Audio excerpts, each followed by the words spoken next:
Hello there, welcome to the Saroy channel and welcome to my Omnibus series. I've got so many of these omnibuses that are going to come out so that you'll be able to listen to an hour's worth of stories, which I know you're going to love. You know, the thing is that telling stories is such a fine art, and it's something that was practiced hundreds of years ago when people didn't have the technology that we have today. And everyone would gather around the fire and listen to a wonderful story. And also, what is so wonderful about a story is that personally, I think it is the best way to go to sleep. Every night when I go to bed, I always listen to stories. And that's something that parents used to do with their children. It's something that they still do with their children. There's nothing better than a good story. And so I hope you're going to enjoy this series. And before we start, I just want to say, do subscribe to my channel because you don't want to miss out on anything. Because I'm in for the long haul and I want to make sure that you get the most stunning stories to go to bed with at night or to listen to when you want to be one of those people sitting beside the fire and listening. Don't forget to subscribe to my channel and let's get started. I hope you're going to enjoy the omnibus. Dear Sarah, and all your lovely listeners, I remember the night it happened with an unambiguous, commanding accuracy. It still haunts my recollections to this very day, as some things in our lives can leave an indelible impression that cannot easily be erased. Such was certainly the case when my mother died so fortuitously, without foreboding premonitions, insightful alarm bells ringing in our heads, or a cautious inner warning telling us that our lives were about to be dramatically changed forever, in ways we could never have envisaged. It all began with a wittingly spur-of-the-moment phone call from my mother's best friend Judith. I remember my mother had been tossing spaghetti into the large pot of boiling salted water on the hob, while I was frying the mince and onions in a pan, and my brother Anton was grating Parmesan cheese and eating it at the same time. He was always a big picker like that, and still is for that matter, as some habits certainly die hard. We were preparing spaghetti bolognese for dinner, while my dad was sitting on the granite kitchen island, sifting randomly through a newspaper while drinking coffee. My father was old school and didn't like reading the news online. My mother's cell phone began to ring, and when she was in the kitchen industriously cooking, she always put her cell phone on speaker, as the sizzling noises of the frying onions can be very distracting, and cell phone calls can become rather faint. "Hello, Judith, what's up?" my mother asked.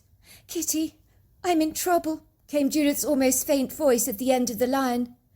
"What's up, Judith?" asked my mother. "Are you all right?"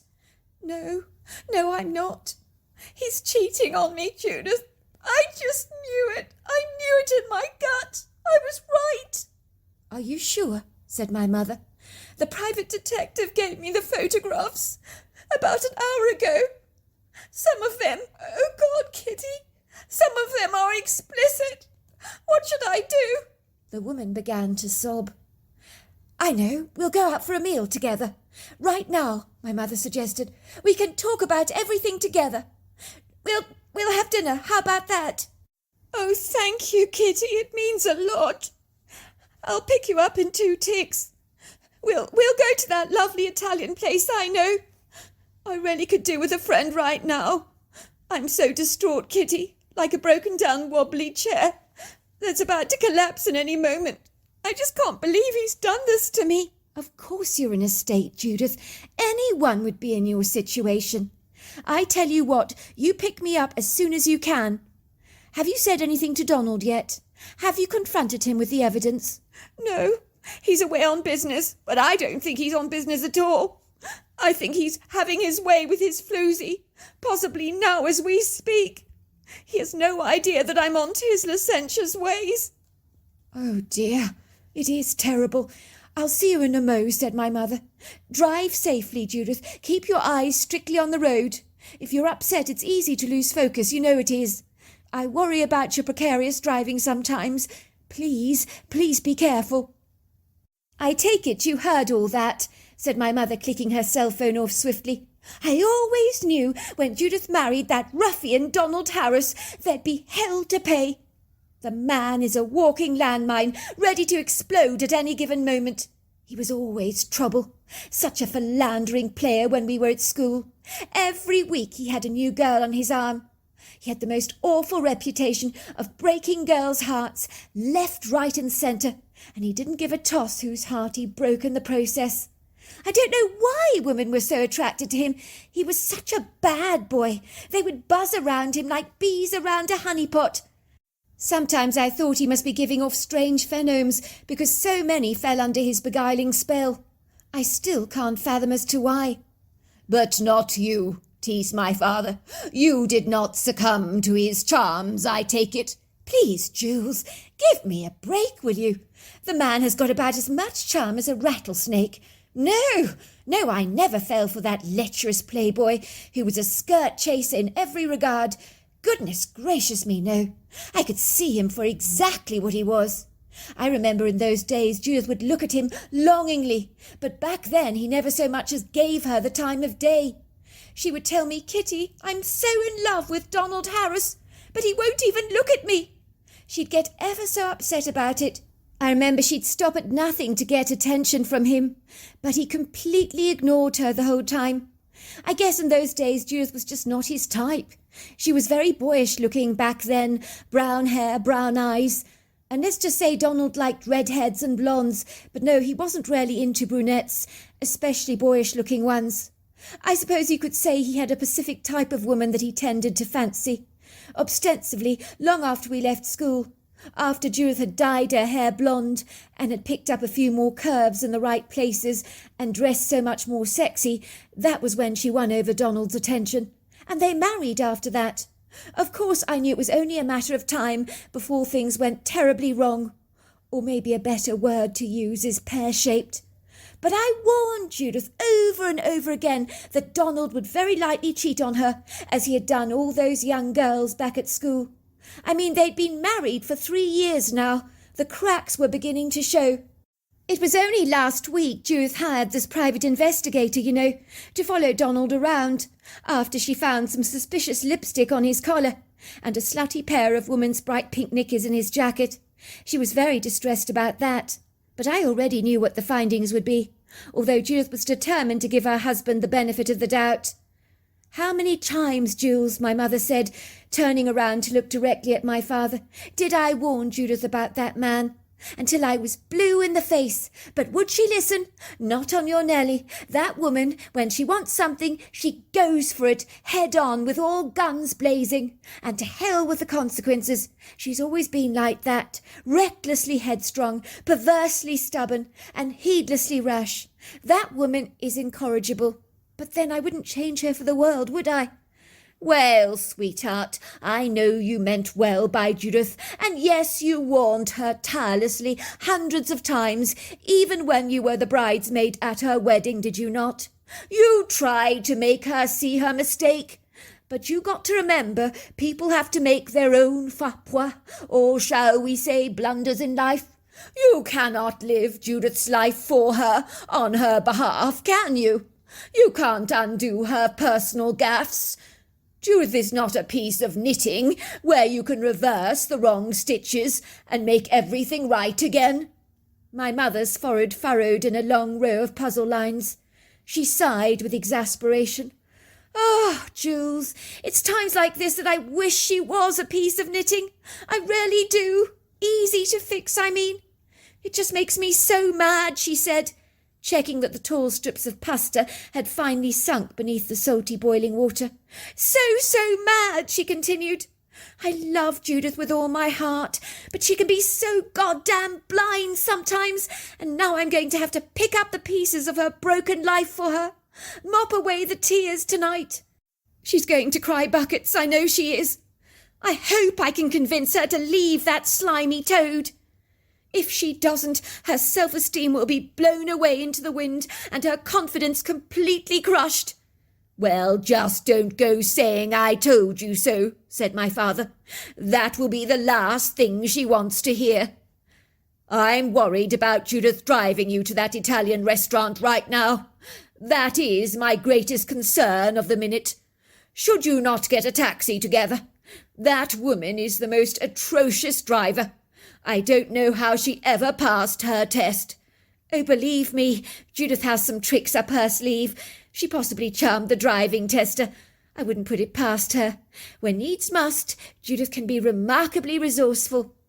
That's not funny, said my father. That woman should not be out on the roads. It's like letting a wild tiger roam the streets. She's unbridled behind that steering wheel. She really is. She's not that bad a driver, Jules, laughed my mother. Are you sure you guys are going to be all right tonight, managing dinner all on your own? Sinead, she said, looking at me gratefully, perhaps you could finish off the bolognese sauce for me, wouldn't you? Don't forget to add some chicken liver to it and red wine. That's crucially important. She looked up at my father again, with her soulful blue eyes. I'm not sure how long I will be, darling. I could be back quite late. It's times like this, Jules, that I so wish I could drive. I know, sweetheart, but you know with your epilepsy that's not possible. How many times have we discussed this? But I haven't had an attack in years. Now, let's not go there, shall we? Said my father, kissing my mother affectionately on the forehead. You go and have a good time. Eat some gnocchi for me, will you? I can hear Judith's car in the driveway.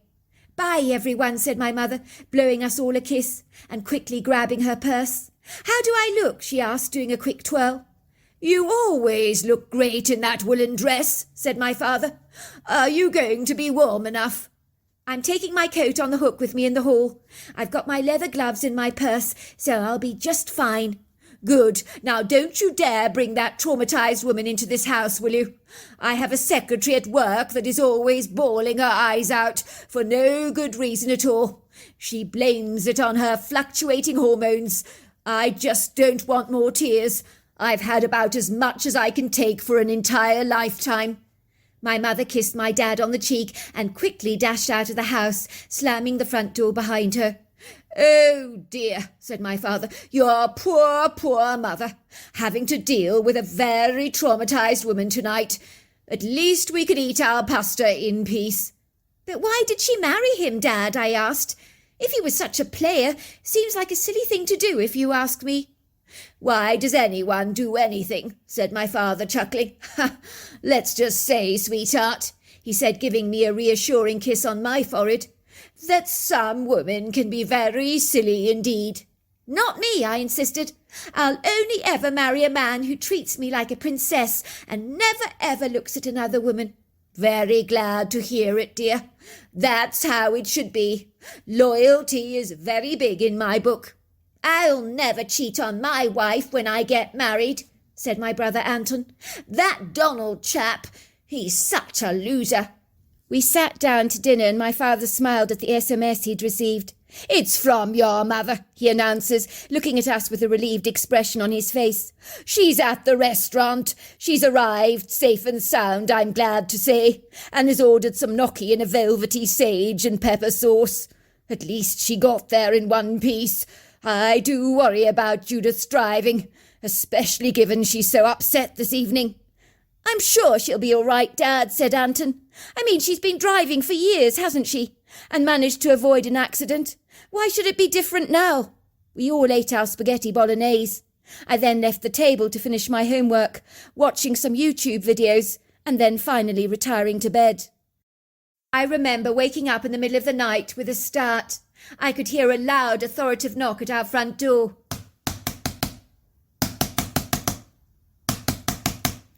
I gasped as through the veil of the silky white curtains of my bedroom window, I could see the inauspicious flashing lights of a police vehicle on our driveway. I remember my heart jumped into my throat. My thoughts were seized by an overwhelming apprehension, as I knew my mother had been out with Judith and she hadn't returned home yet. It looked like a police vehicle was now parked in our driveway.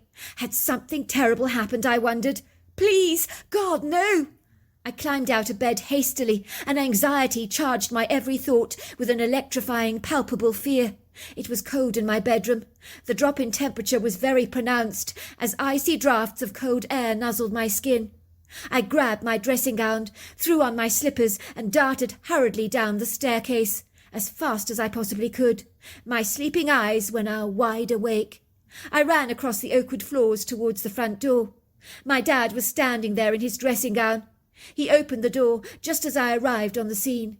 It seemed like my brother Anton had slept through the drama unfolding before us. 2 uniformed police officers were standing in the doorway, with a melancholy expression on their faces that they wilfully tried to camouflage, but I had picked up their rueful, lugubrious energy. "What is all this about?" said my father, his voice sounding unduly alarmed. "Is my wife all right? She hasn't been involved in an accident, has she? Please tell me, what is going on?" "Calm down, sir," said one of the officers. "Might you spare us a minute of your time, please, sir? May we come in and sit down with you for a little chat? It won't take a minute of your time," he assured us. I think me and my father instinctively knew, at that very moment, that something quite catastrophic had happened. You get a sense of these things, don't you? And the vibe that these police officers were giving off was less than consoling, as my instincts began to flood my thoughts with a dolorous oppression.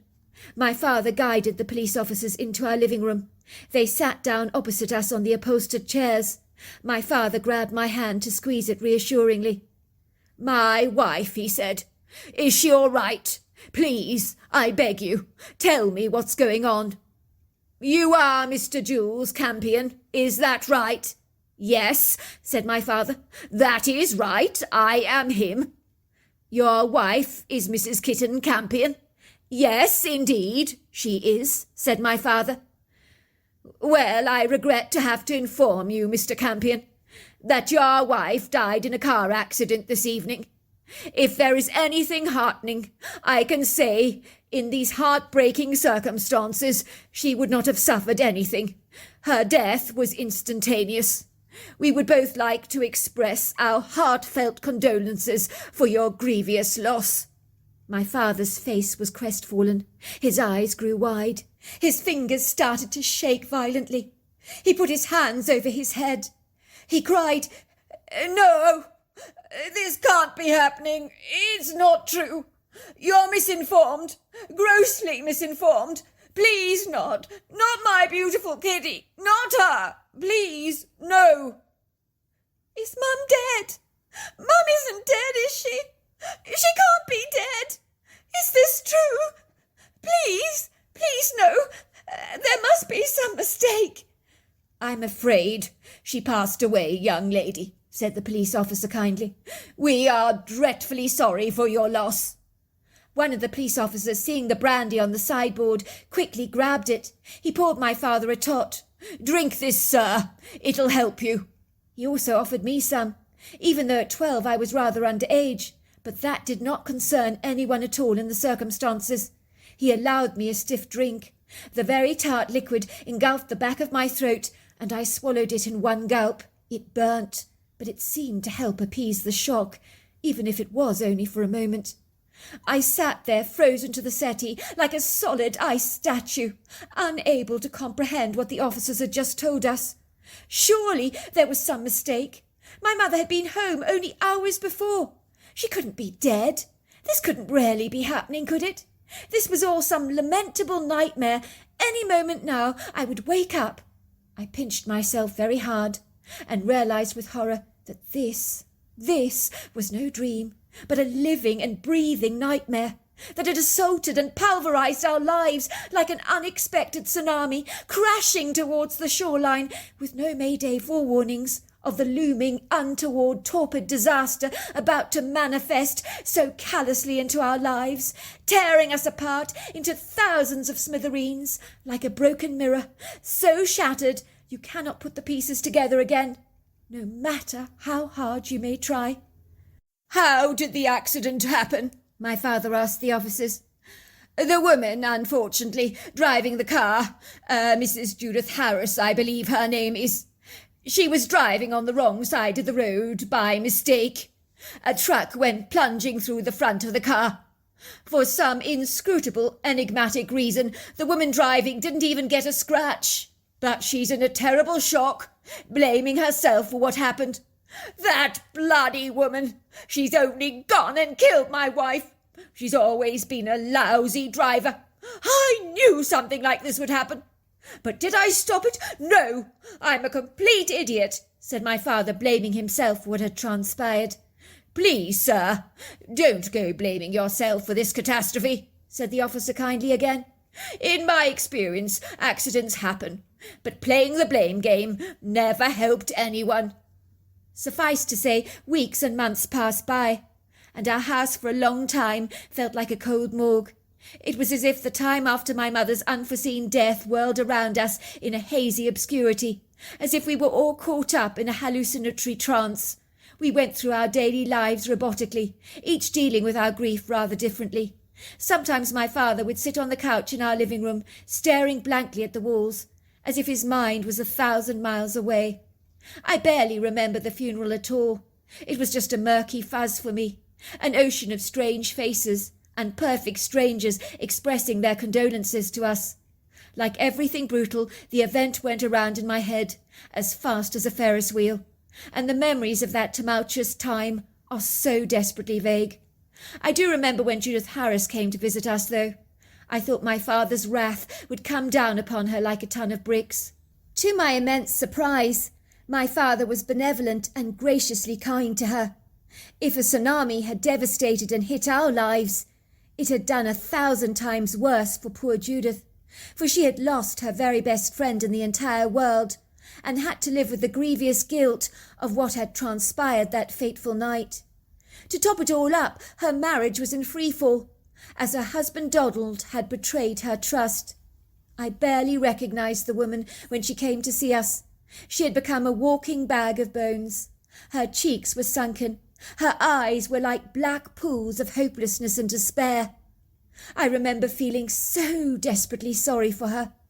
My father led Judith into her house like a fragile doll that might just break in any minute. "I'm so sorry," said Judith, her eyes filling with tears. "I would have come so much sooner, but I just couldn't do it. But I killed your wife, Jules. I'm responsible for her death. It's because of me she's dead. I really wish it was me that had died that night." "Calm down, Judith," said my father. "Calm down." He went and got her a large glass of brandy. She downed the whole thing. I could hardly believe it, in one gulp.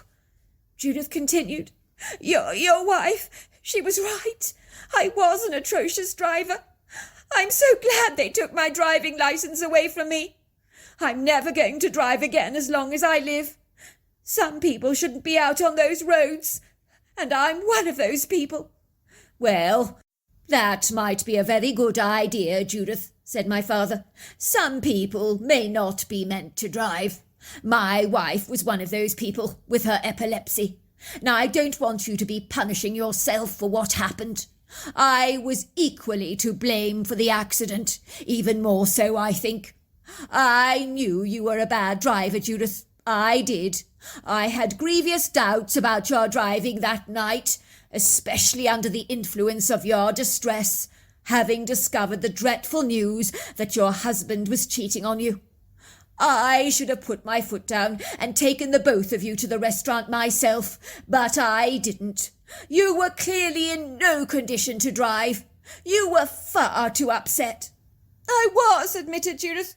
"I could barely see where I was going. I was crying so much. My chest, it was choked up with such a heavy grief. It made me feel as if I had clouds in my lungs. I hold that husband of mine accountable for what happened to Kitty. He has to bear some of the blame. If he hadn't cheated on me, I wouldn't have been so distressed. Kitty and I wouldn't have gone out to dinner that night, and none of this would have happened. I hate that man. I hope I never see him again as long as I live. Kitty was so astute. She could see him for what he was. She told me over and over again that Donald would cheat on me, that he hadn't changed, that a leopard can't change his spots. But me, I didn't listen. I was obstinate. I wanted that man so much. I can't believe how many years I hankered after him. I dyed my hair blonde for him, worked out in the gym tirelessly, dressed all sexy to get his attention. I even got that man to marry me and profess his undying love for me. He swore blind he'd never ever cheat on me. I can't believe I was so pathetically naive.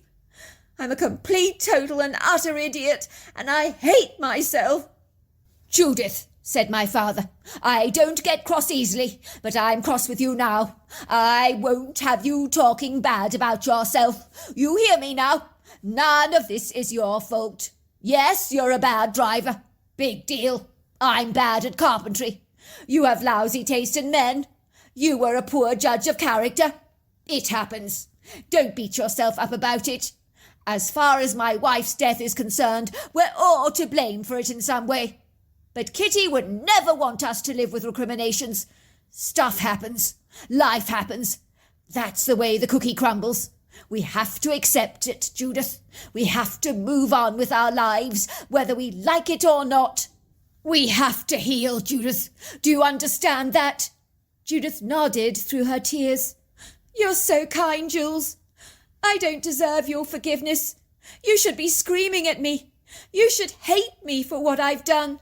"Of course you deserve to be forgiven," said my father kindly, kissing Judith on the forehead affectionately. "Everybody deserves forgiveness, do they not? As for hating you, don't be ridiculous, Judith. How could I ever hate my wife's most beloved, precious and treasured friend? Where are you living at the moment?" he asked her. "In a hotel room, would you believe it? Until I sort out the divorce with Donald. He's begging for my forgiveness and promises it'll never happen again. But I can't possibly trust him." "Who's being sharp-witted and ingeniously astute now?" my father teased. "You see, you're already learning very fast. I always say it's never too late to learn from our mistakes. I tell you what, Judith, move into our spare room, won't you? I know Kitty would insist upon it if you were here. You can help with the kids around the house, if you like, and with the meals at dinner time. I think we all need each other during this time, to support each other. You're wasting away, Judith. I think we need to get some meals into you fast." And so it was. Judith moved into our house. She loved our home, as we lived outside Seattle in a green, leafy neighborhood. But our house was uniquely special, as it overlooked a hiking trail that led into a magnificent wood grove made up primarily of ponderosa pine trees that we could smell late in the evening, and the butterscotch fragrance that infused our backyard was absolutely sublime. Our house was a highly sought-after Queen Anne-style home, with oodles of character and charm. For years Judith had exclaimed to my mother how much she wished she could live in a house like this, as my mother had decorated the place superbly. But sometimes at sundown, when you sat on our back porch, overlooking our backyard, with its stunning, beguiling views over the woodgrove, and our pretty silvery pond on the far right-hand corner of our home, swathed with water lilies and bright pink flowers, along with a couple of large willow trees with feathery leaves that cascaded over the water, we would often see deer popping into our backyard to enjoy a late afternoon drink. On occasions we had seen a mountain lion, and during the summer-time we had a few fleeting visits from black bears, who made light work of our bird feeders, breaking the long wooden houses into pieces. We had regular visits from cottontail rabbits, snowshoe hares, and raccoons. I had always liked Judith. She really was a wonderful, engaging woman, who had a lot in common with my mother, with a fun sense of humour. They had been best friends throughout the school years and beyond that. She helped me with my homework, and we cooked meals at night together. Each one of us helped each other out on an emotional level, coming to terms with my mother's death. Naturally, you never get over the loss of a loved one, do you? Nor do you ever forget. But time is compassionate, and things do get easier. As a family, we all went to trauma counselling together, and the counsellor helped us to reach a place of acceptance and healing. Yes, it was devastating that my mother had died, but no one was to blame for her fortuitous death. Much like my father had said, she explained to us that everything had congregated on that night to create what they call the perfect storm, like it does in nature, with tsunamis, snowstorms, lightning and tornadoes. This convergence or perfect sequence of events, if you like, can effortlessly effectuate a disastrous outcome. because unforeseen events can happen in life, and they invariably do from time to time. We need to move forward in our lives, she told us, not to waste our time dwelling on what we could not change, for our loved lost ones would never want us to do that, and it serves no good purpose for our emotional well-being in the long term. It must have been about 3 weeks after Judith had moved in with us that her husband, Donald Harris, arrived at our front door at about midnight, would you believe it? I remember I woke up in the middle of the night with a start again, feeling certain I could hear truck tyres screeching on our driveway, crunching pebbles beneath the rubber traction. I could hear a car door slam behind itself, along with a man's croaky cough, and ominous footsteps moving towards the front door. Then I heard the familiar authoritative knocking that demanded urgent attention.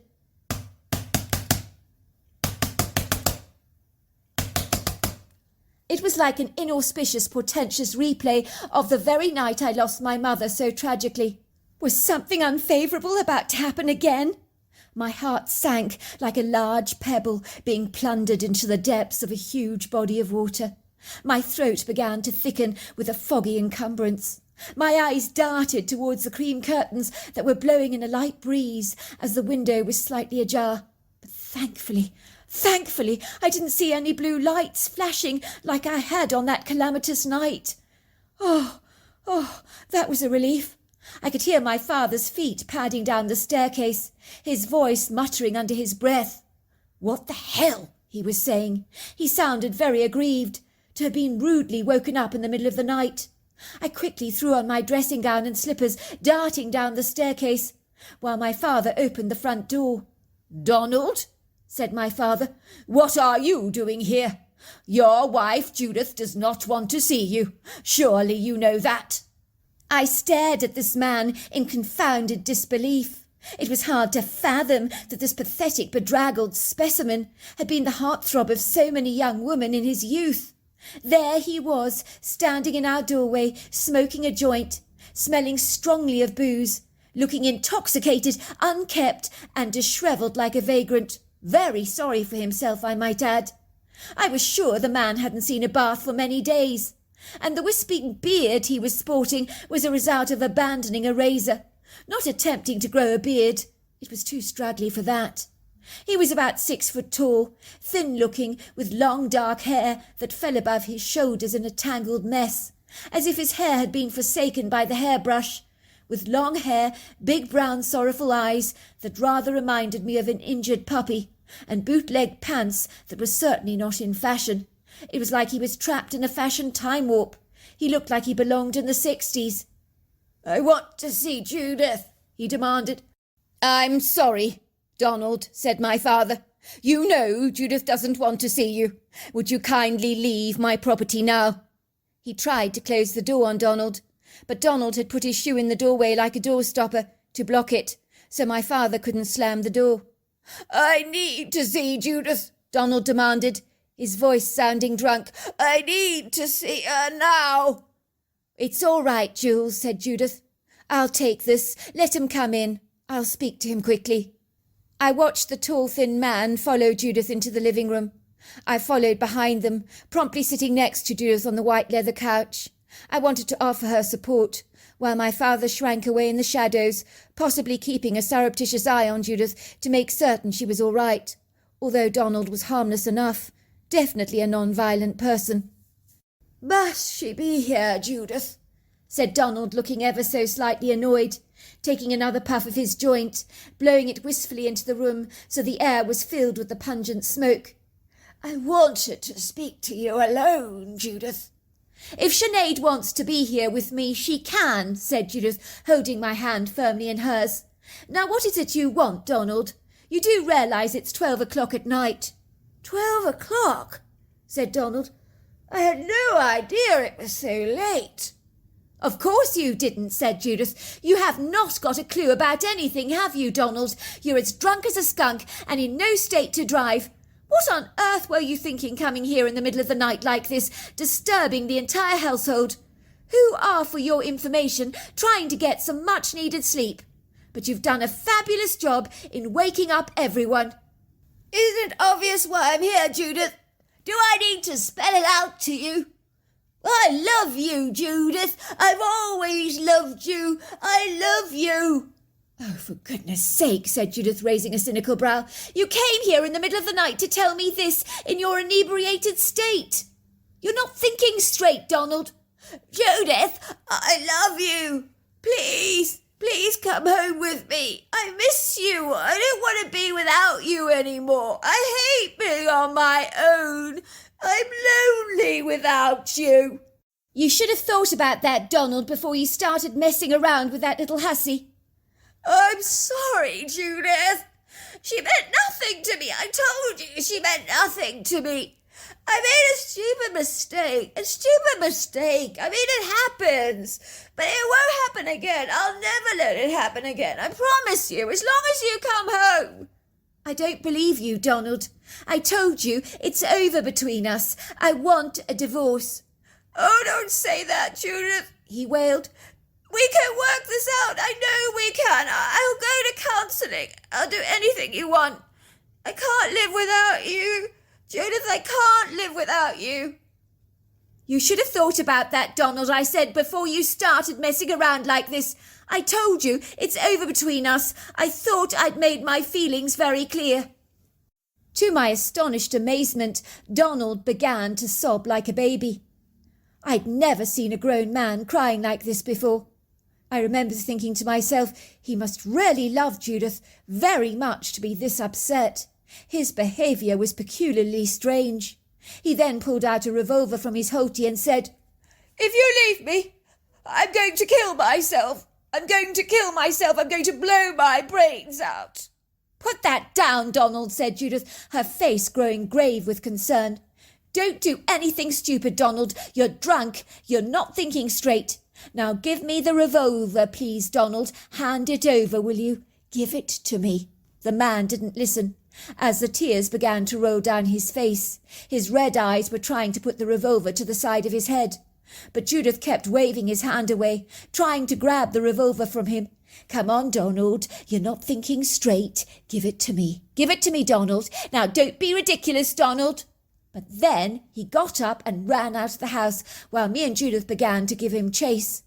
To our amazed, bewildered consternation, he hightailed it out of our backyard, climbed swiftly over the fence, running into the woodgrove. Me and Judith were consumed with a sense of dreadful foreboding.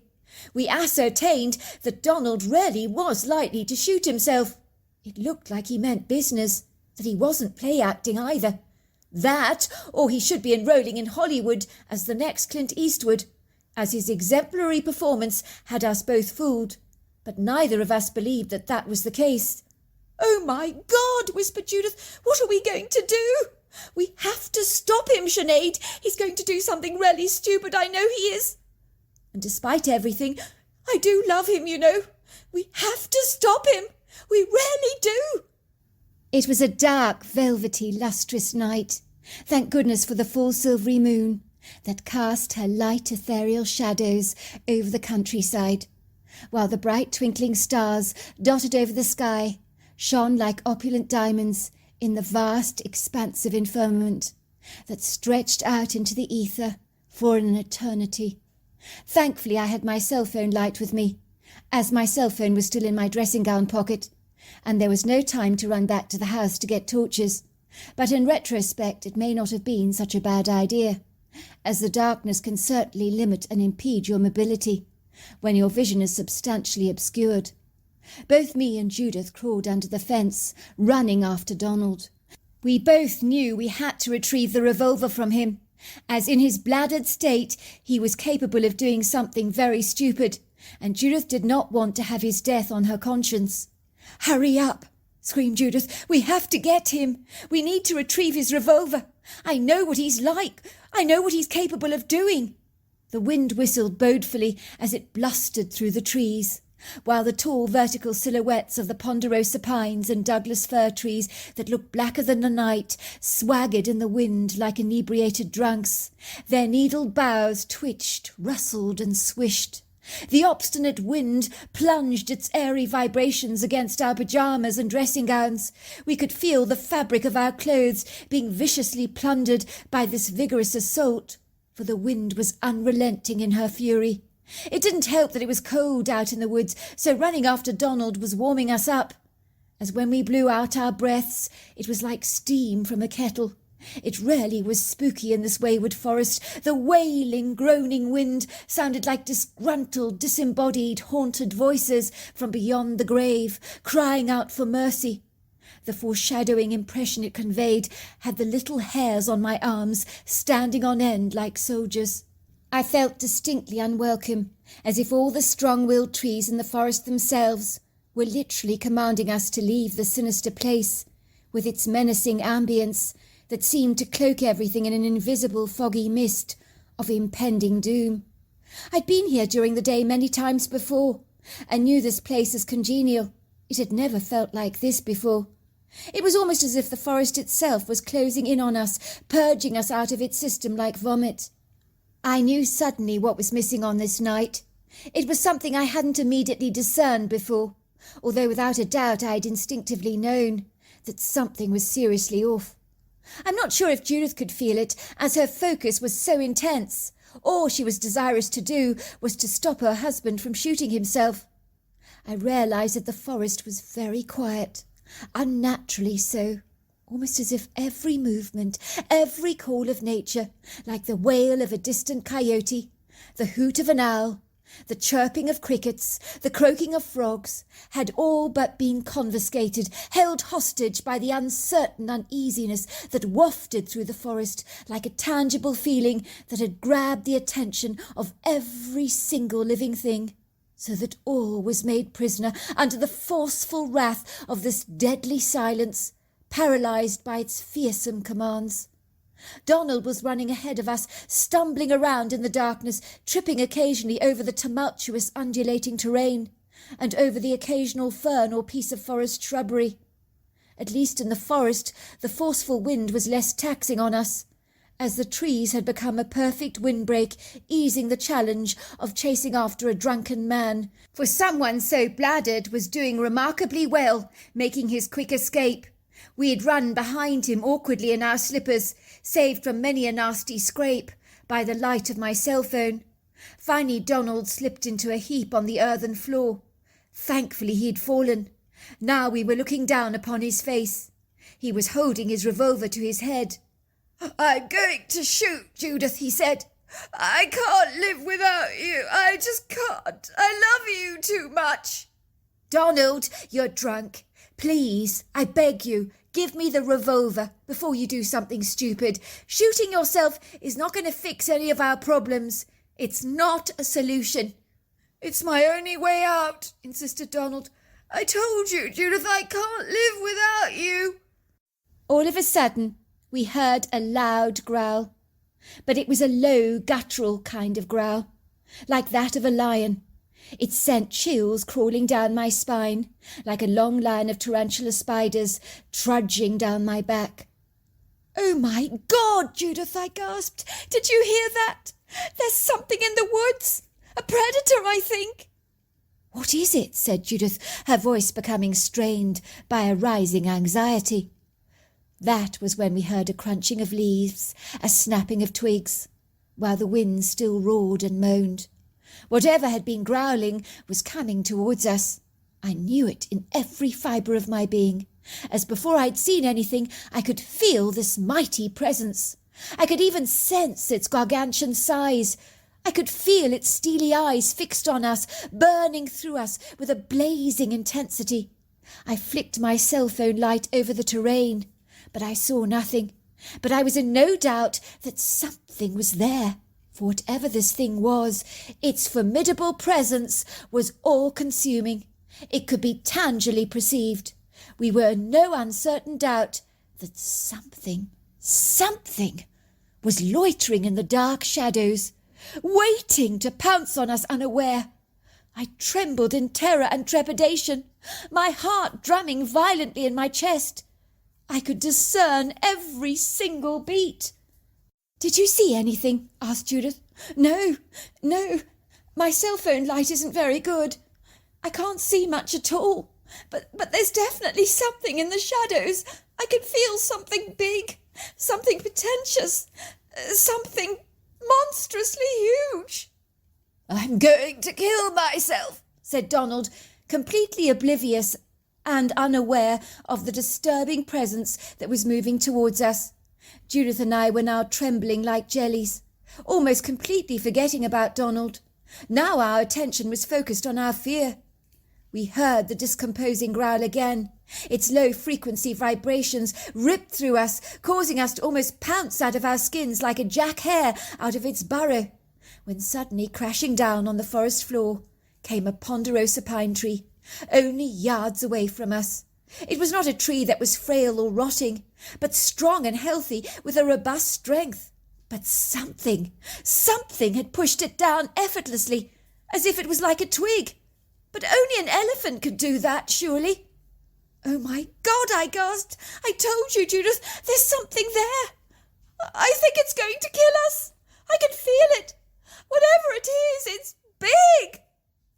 Then we saw it, a dark silhouette, darker and more tenebrous than the trees, moving stealthily towards us, gliding gracefully on very large, powerful legs, his roar more intimidating and more treacherous than the wailing wind.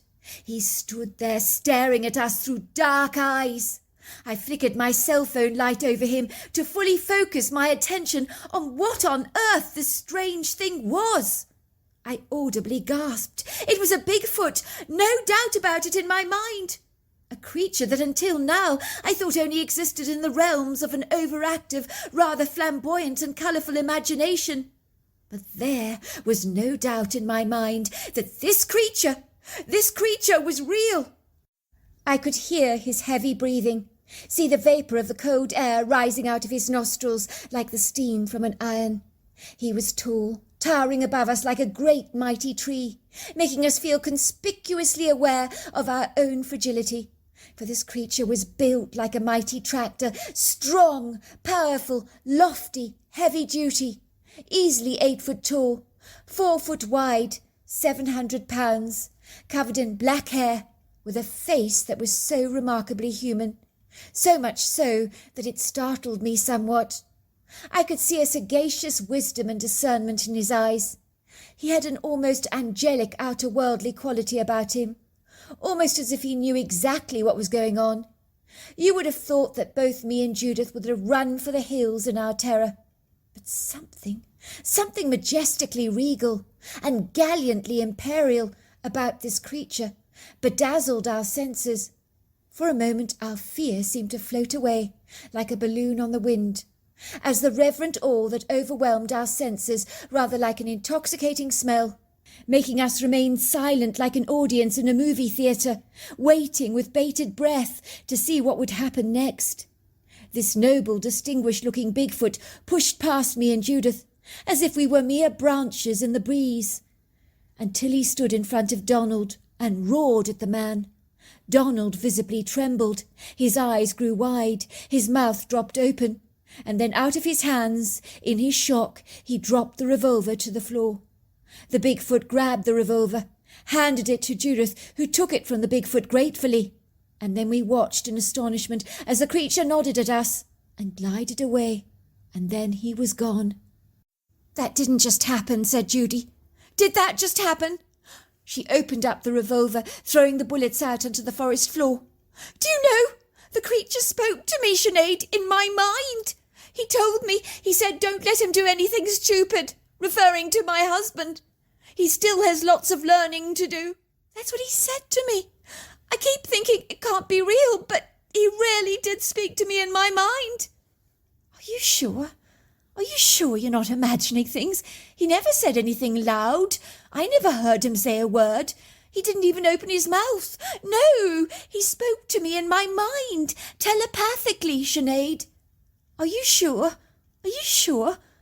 "Very sure," said Judith. "I'd never make up something as outrageous as this. It would make me look so silly."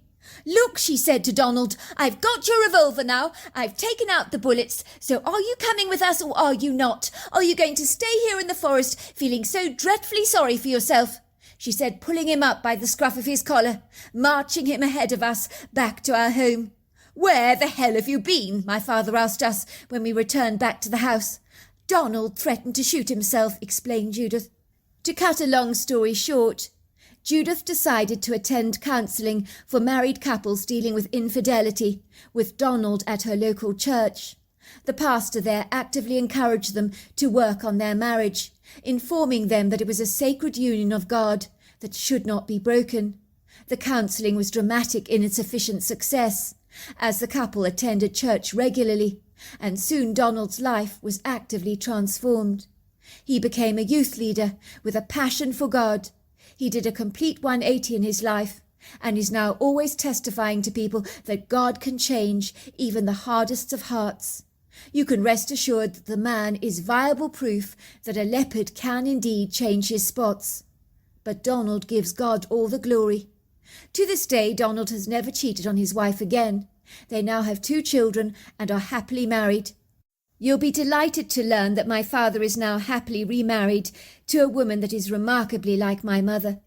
I also inherited 2 stepsisters who are my very best friends, but we still live happily in the Queen Anne house. And I hold the Bigfoot we saw that night with a reverent awe and wonder, for I believe without a shadow of a doubt that he stopped Donald from ending his life that night. So in my book, he certainly was an angel sent by God to prevent a tragedy from occurring that night. So there you are. That's my story. Dear Sarah, and all your lovely listeners. Paulette Palmer was trying her level best to be stoic, but bravery and courage appeared to have abandoned her this morning, as her puffy face covered in pink splotches that no makeup could conceal, revealed how devastated this mother was. For it is not every day when you have to bury your young baby, 2 days after she's been born. Athol, her very sombre-looking husband, stood devotedly by her side, with his back as straight as a pencil, his jaw tightly clenched, while his hand pressed on the arch of his wife's back, as he gently guided her to the front of the pew of the cemetery chapel, followed by their 2 almost grown-up children, 19-year-old Boyd and 22-year-old Chloe, who very silently followed their parents to the front pew, preserved especially for family members of the bereaved. Paulette wondered privately, as she reluctantly sat on the cold, hard wooden stool with her husband's fingers entwined in hers, whether her life would ever be the same again. There was no doubt in her mind that a beautiful light in her life had been cruelly expunged, rather like a bright shooting star whose appearance in the night sky is so short-lived. In the beginning it had come as quite the shock for 50-year-old Paulette to discover she was pregnant. She genuinely thought she'd entered the menopause. The unexpected weight gain she had developed in recent months over her middle section was, she believed, the dreaded menopause weight gain. She had been warned about it in women's magazines. Yet when her stomach appeared to become extended beyond the bounds of what would be considered reasonable weight gain, it suddenly occurred to her that she just might be pregnant. And on that day she'd hurried off to the pharmacy to pick up a pregnancy test. And when it revealed she was pregnant, it hit her like a brick across the head. Surely she was too old to be a mother. The pregnancy test did not lie, as the 2 blue lines affirmed it clearly that she was indeed pregnant. And this startling revelation was impossible for her to digest and to get her head around. She was 50, for goodness sake. How had this happened? And furthermore, how would her husband react to the startling, life-altering news? They had believed their days of having children were long since behind them, and now this. She and her husband Athol had been looking forward to going travelling, now that the children were on the verge of leaving home, and had talked about little else. They had dreams of taking a trip on the Orient Express one day, and enjoying a cruise ship experience to Alaska to watch whales. But now she was pregnant. It really had put a spanner in the works. No, this is not what she wanted at this point in her life. She had been there, done that, and got the T-shirt, and she certainly didn't fancy getting back on the same old ride again, like putting a second load of washing in the machine, to repeat yet another cycle. Paulette had been terribly afraid to confide in her husband, to share with him her news. But the doctor's appointment with the family GP, Dr. Erickson, had affirmed that she was long past her first trimester, and yes, she was indeed pregnant, with a bun now firmly in the oven. "Well, Paulette, what can I say?" said Dr. Erickson, looking at her with an amused twinkle in his eye. This is not menopause weight gain. Congratulations are in order. You are pregnant, my dear. But I do need to warn you that pregnancies at your age are a lot more challenging. We will, of course, need to do various tests to ensure that the baby is fine. The risks of abnormalities increase in pregnancies in older women, which I'm sure you're well aware of. You will, of course, need to pay close attention to your diet, to your nutritional needs during this pregnancy, to supplement with omega-3 fatty acids and folic acid. Paulette had sat on the news for a couple of days, stewing on it, before she finally had the courage to tell her husband Athol. One night, as they were retiring to bed, she had simply blurted it out. "I'm pregnant, Athol," and he had cracked up laughing at her, his face crumpling up with amusement. "Don't laugh, Athol. I'm being deadly serious. Really, I am pregnant." Her husband looked over from his side of the bed to see if there was any twitching on his wife's lips to suggest she was pulling his leg, but he was surprised to see that she was being deadly serious. His wife was obviously a brilliant actress, or she was in fact telling him the truth. The latter did not bear thinking about. "This is a wind-up, love. You're 50, for goodness sake. Woman at your age should be in the menopause. Is that what you're going to say to me, love?" "Well, yes, that's exactly what I'm going to say to you. You told me yourself, love, that you were going through the menopause.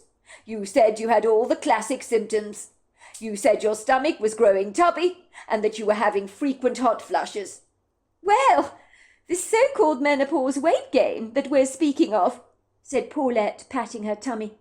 "Well, this little bump I have been carrying around is not weight, actually, Athol. It's a baby. And as for the hot flushes, I think they might have been psychosomatic, which means they were brought on by my firm conviction that I was going through the menopause, rather like a dog who's experiencing a fake pregnancy. I saw Dr. Erickson the other day, and he confirmed that I was well past my first trimester. Of course, he said at my age, pregnancies are, you know, rather tricky." "You are really pregnant? And you're only choosing to tell me this now? You knew this a couple of days ago, and you didn't even bother to tell me about this before," said Athol, looking quite aghast. "How could you keep something like this from me, love? We share everything together. There are no secrets in our relationship. I thought we agreed about this when we first got married." "Please don't be mad with me, Athol. I was in shock. I was trying to get my head around it. It's hard to take in, you know. I mean, at my age, the last thing I envisaged was falling pregnant. I mean, we had plans, didn't we, to go travelling. I thought you'd be so bitterly disappointed when I told you about this," she said, patting her stomach. She looked up at Athol with earnest eyes. "I mean, there was so much we wanted to do, wasn't there? So many places we were eager to visit. And this, well, it's going to put a stop to all that, isn't it?" Athol ran his hand through his salt and pepper-coloured hair, fixing his steely grey eyes rather soberly on his wife. "You're pregnant. Wow, this is a turn-up for the books, love. I honestly do not know what to say. This has thrown me for six." "But you're not cross, are you, Athol? Please don't be cross with me." "Of course I'm not cross. We're both in this together. It takes two to tango, doesn't it? I'm just in shock. A baby. Well, this is a really big surprise." "What shall we do, Athol? We could put the baby up for adoption after it's born, if you like. I mean, if this jeopardizes all our plans." "Paulette, listen to yourself. That is never going to happen. No baby of ours is ever going to be adopted. We are not abandoning our baby. Are you insane? What brought this on? Why would you even think for a single moment that I would be remotely happy with somebody else raising our own baby?" "I was just thinking we're getting old. Too old to be parents, are we not? Maybe somebody else could give our child a better life." "Of course we're not too old to be parents. We're not geriatric, are we? You hear about it all the time. Older people becoming parents. And sometimes their age and experience make them better parents. They have wisdom behind them. We should be looking on this as a blessing. Yes, I admit it is a surprise. Yes, we need to sit on this for a while before we choose to tell our children. But I think having another child is not a bad thing. I mean, we always wanted to have 3 children, didn't we? We wanted another one after Boyd was born. But you failed to fall pregnant at that time for reasons unknown. We decided it wasn't meant to be, and accepted our fate as you do. Believe me, you tried to get pregnant many times, didn't you? And now it happens out of the blue like this, years later. I believe this is serendipitous. We should celebrate. It's a gift of God. A second chance to be parents again. I'm almost beginning to look forward to it. I quite like the idea, said Athol, scooping his wife up in his arms and letting out a hearty, full-bodied chuckle. You're pregnant. I think it's great news. How do you feel about it, love? You know, said Paulette, I'm so glad you want to keep the baby, because so do I. But I never expected to be a mother at 50. But like you, I'm starting to warm to the idea, slowly but surely. It had taken a few days for the couple to get their heads around the idea that Paulette was indeed pregnant, and then they genuinely became excited about the prospect of becoming parents again. Suddenly all their plans to go travelling had lost their alluring gloss, rather like a faded photograph in an album that no longer grabs your attention, and suddenly seems almost inconsequential and unimportant. The world is a magnificently beautiful place, of course it is, and so are fabulous trips on cruise liners and glamorous train journeys. But at the end of the day, in the grand scheme of things, when push finally comes to shove, it's human relationships that are far more important than interesting places dappled across the globe. After a week, the Palmer couple let Boyd and Chloe into their secret. Chloe had looked disgusted when she first learnt about her parents' life-altering news. She wrinkled her perfectly straight nose, sprinkled with freckles in horror, as if the very idea of her mother being pregnant was absolutely repugnant. This is a joke, is it not? You're so old, Mum. You can't possibly have a baby. Do you and Dad actually still do it at your age? I don't even want to think about that. Yuck, she said. I'm 50, Chloe. I'm not completely over the hill, you know, like the old vegetables in the refrigerator you throw out when they're past their sell-by date. I'd still like to think I've got some shelf life left in me, and that I haven't gone off completely yet. But, Mum, don't you get it? You're old. You don't hear of people having babies at 50. I don't know of anyone your age that is about to have a baby. I hate to say it, but it's ridiculous. Don't be so mean to Mum, Boyd interjected. I think it's great, Mum, he said, looking up at her kindly, through generously compassionate eyes, not much different to his father's. He was surreptitiously poking his sister with his elbow, to try and shut her up from saying anything more rudely hurtful. He was well used to Chloe being cutthroat with her tactless words, and his mother did not need thorny, brusque remarks to discourage her along her pregnancy journey. Chloe could be so thoughtless at times, even though under the prickly porcupine barbs of his older sister, he knew she had a heart of gold. But at this moment, when his mother's feelings mattered, the thorns were on full display, and Boyd knew he needed to rein his sister right in. You don't think I'm too old to have a baby, Boyd, do you? Paulette asked her son, looking at him for some kind of reassurance. She desperately wanted her children to want the baby growing inside her, as much as she now did, and been somewhat taken aback by her daughter's rather aggressive outburst. You're not old, Mum. Don't listen to Chloe. She thinks everyone over 25 is a dinosaur. I don't even think Granny's old, and she's in her 70s, so you're definitely not old, Mum. And your biological clock seems to agree, otherwise you wouldn't have fallen pregnant, would you? It would be great to have a little brother and sister running around the place. I mean, I never imagined having another sibling. But you know what I think? It'll be great. I'm very happy for you, Mum. Really I am. And yes, the news has taken us aback, but I'm thrilled about it. Chloe has always been a sourpuss, so anything she says, don't pay any attention to it. Chloe glared defiantly at her brother. I'm being a sourpuss for a very good reason, Boyd. Don't you get it? I think it's so embarrassing that you're pregnant, Mum. I mean, what will people think? I'm sure my girlfriends will think it's absolutely disgusting. Besides, did you and Dad not want to go travelling? I mean, that can't happen now, can it? Now that you've got a baby on the way. Now you're going to have to give that baby all your attention. We did want to go travelling, Chloe. That is completely true, Athol agreed. But me and your mother's priorities have completely shifted now. Family has always been everything to us, as you too well know. Your mother's news also came as a bolt out of the blue to me. But having another baby is growing on me every single day, and I'm liking the thought more and more. You and Chloe will have a baby sister or brother, although you might not like the idea now. But after he or she is born, I am quite sure you will be smitten. I very much doubt that, said Chloe, pulling a face. Listen to the both of you. It's pathetic. You're acting like a couple of lovesick teenagers. I can't believe you're actually up for this, Dad. You're 52, for God's sake. You're even older than Mum. In the beginning, it had become an adjustment for the family to come around to the idea that Paulette was pregnant. But then in time, after Chloe's friends had told her that it was cool to have a baby sister, and no, they didn't think her mother was an ancient, decrepit fossil from the 6th century A.D., it would seem that the thought of having a brother and sister was not so bad after all.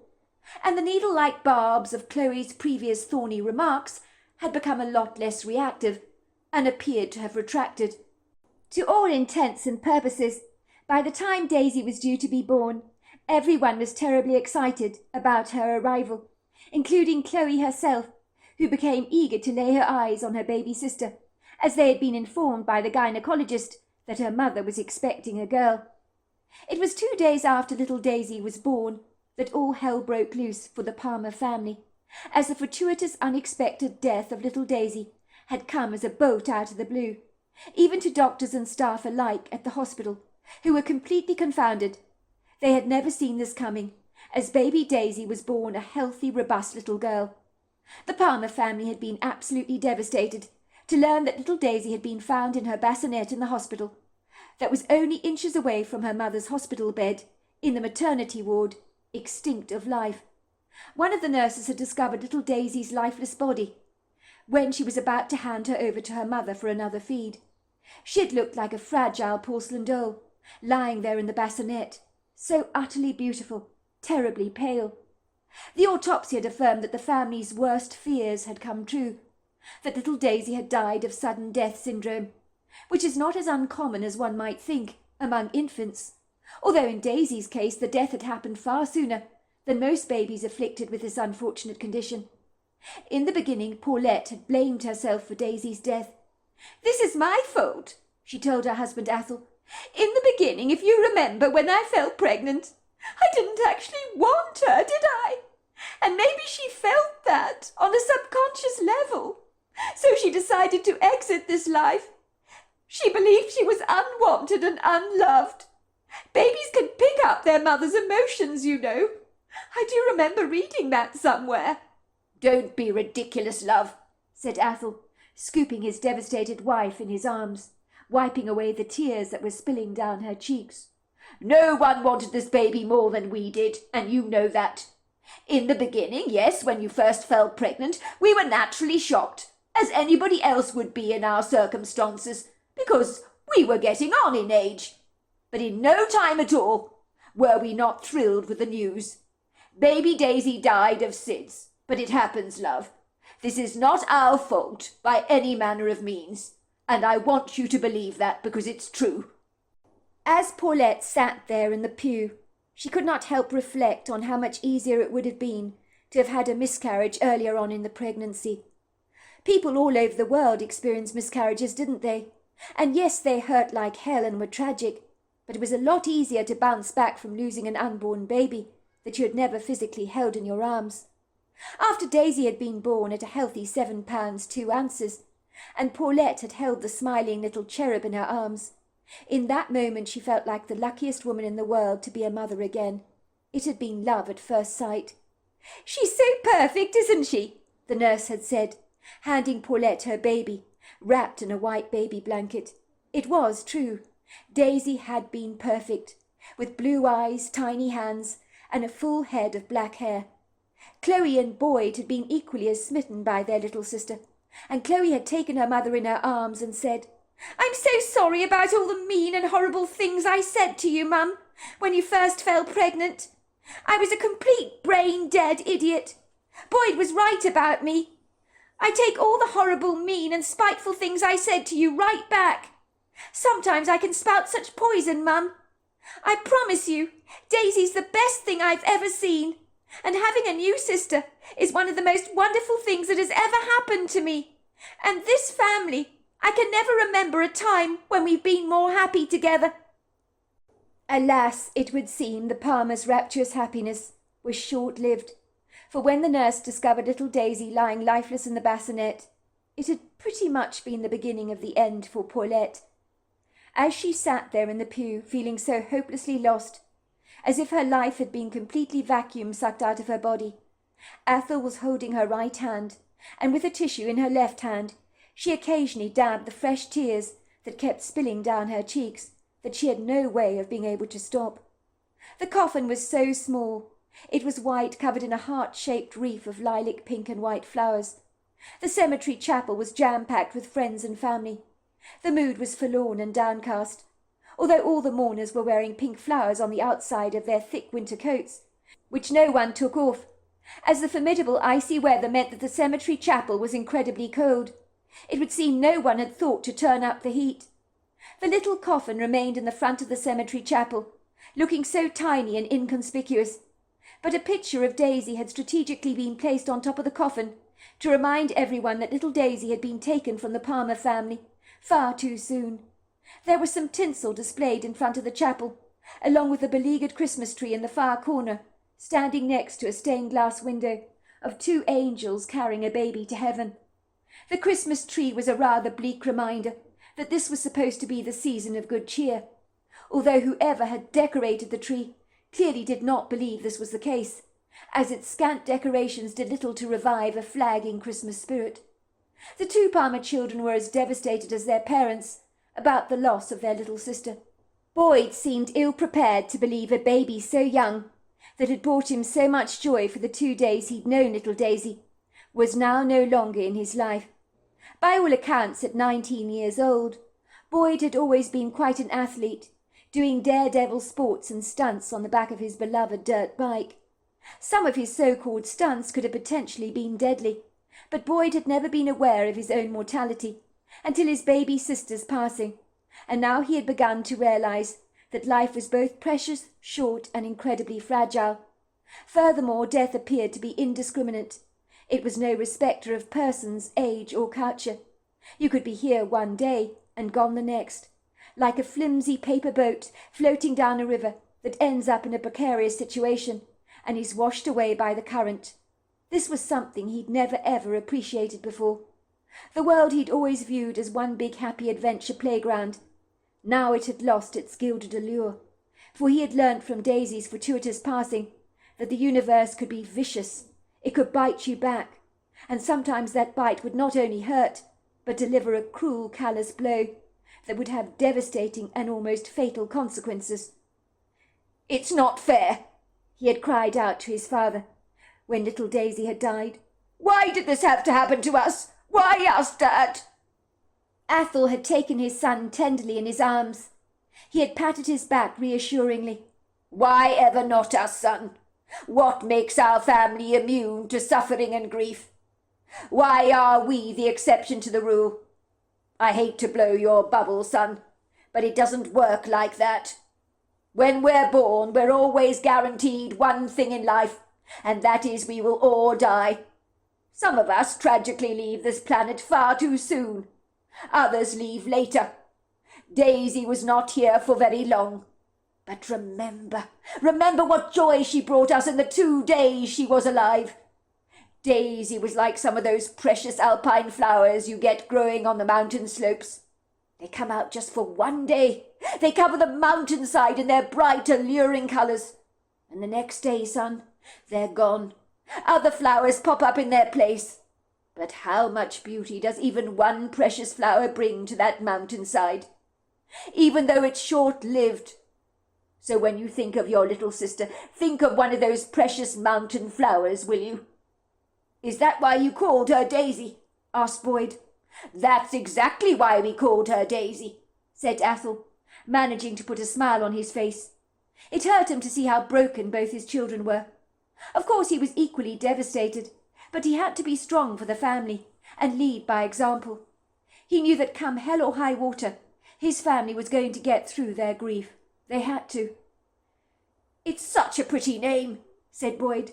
"But, Dad, I'm so worried about Mum. I mean, we're feeling the devastating effect of Daisy's loss, but it has to be 1,000 times worse for her. She carried Daisy in her womb for 12 months. To lose her like this, I can't imagine what poor Mum is going through. It would have been so much easier on her, and on all of us, if none of this had actually happened, if Mum had never been pregnant in the first place, because then we would never have to know what we're missing. But little Daisy, she was beautiful, Dad.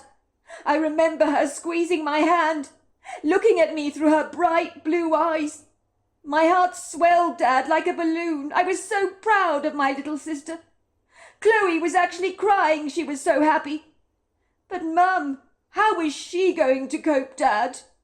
"Your mother is a stronger woman than she looks, Boyd. I can assure you of that.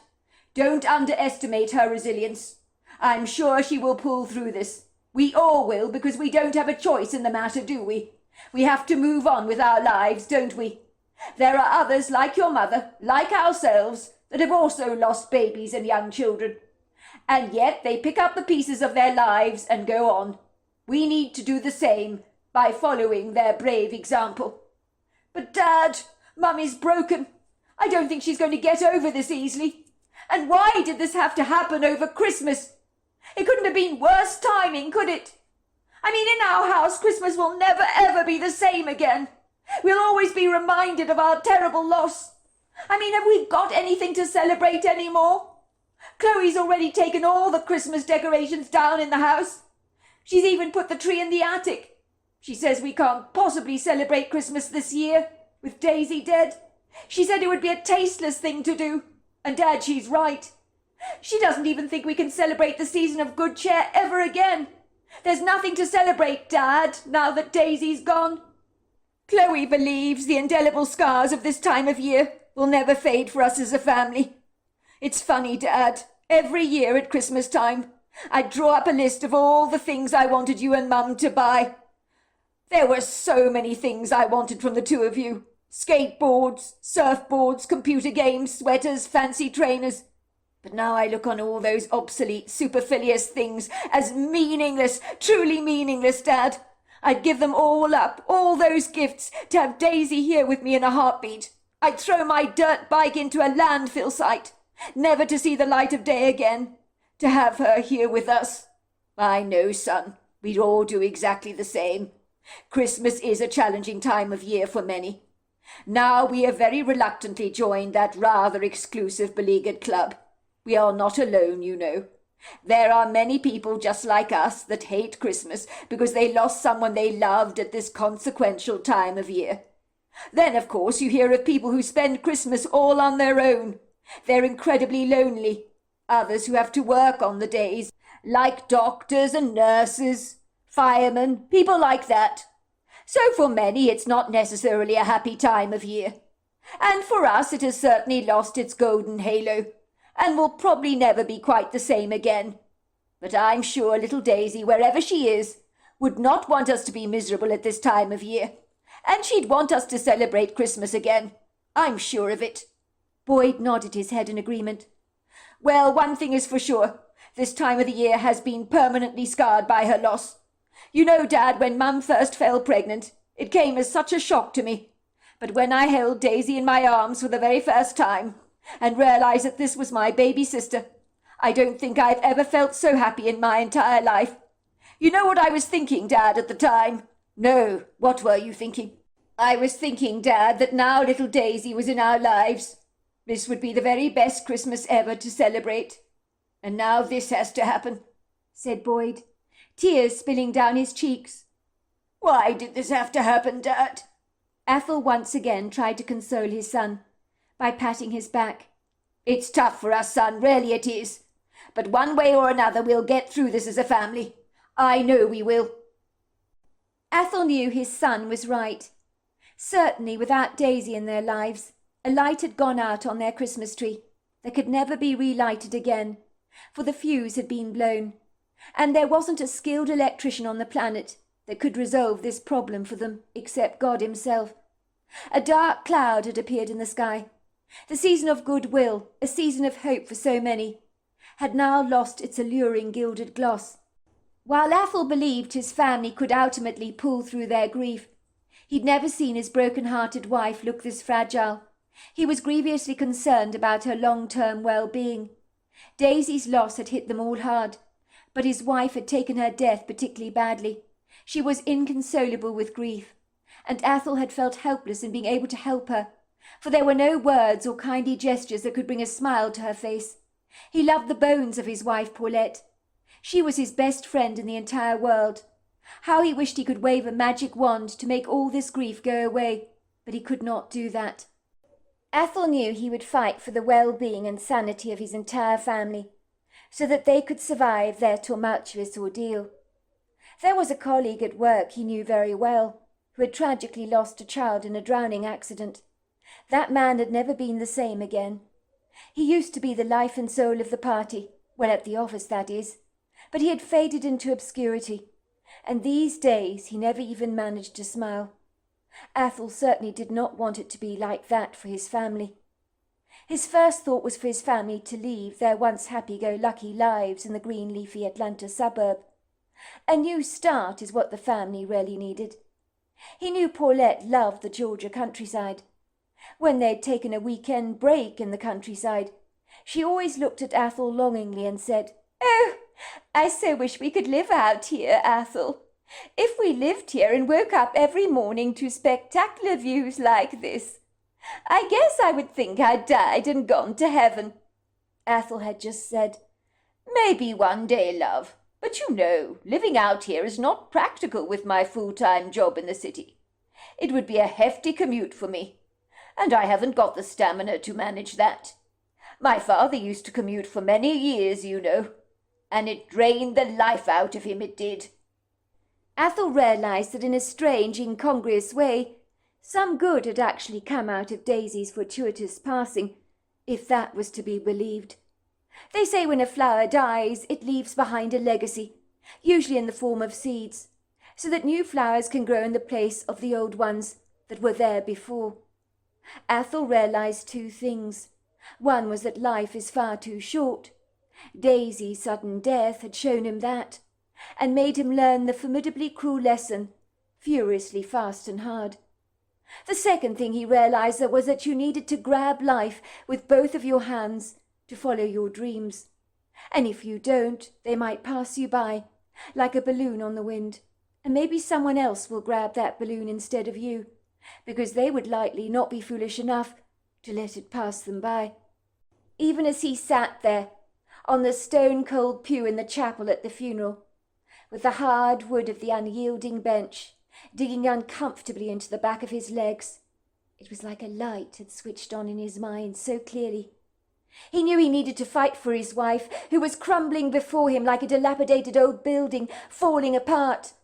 Some short-sighted people might allow the building to just crash to the ground, but others who cared would rescue it painstakingly, and that was required with his wife. He would put her back together, piece by piece, even if it killed him to do so. He did not want Daisy's death to destroy the woman he loved more than life itself. He would be damned if he would ever allow that to happen.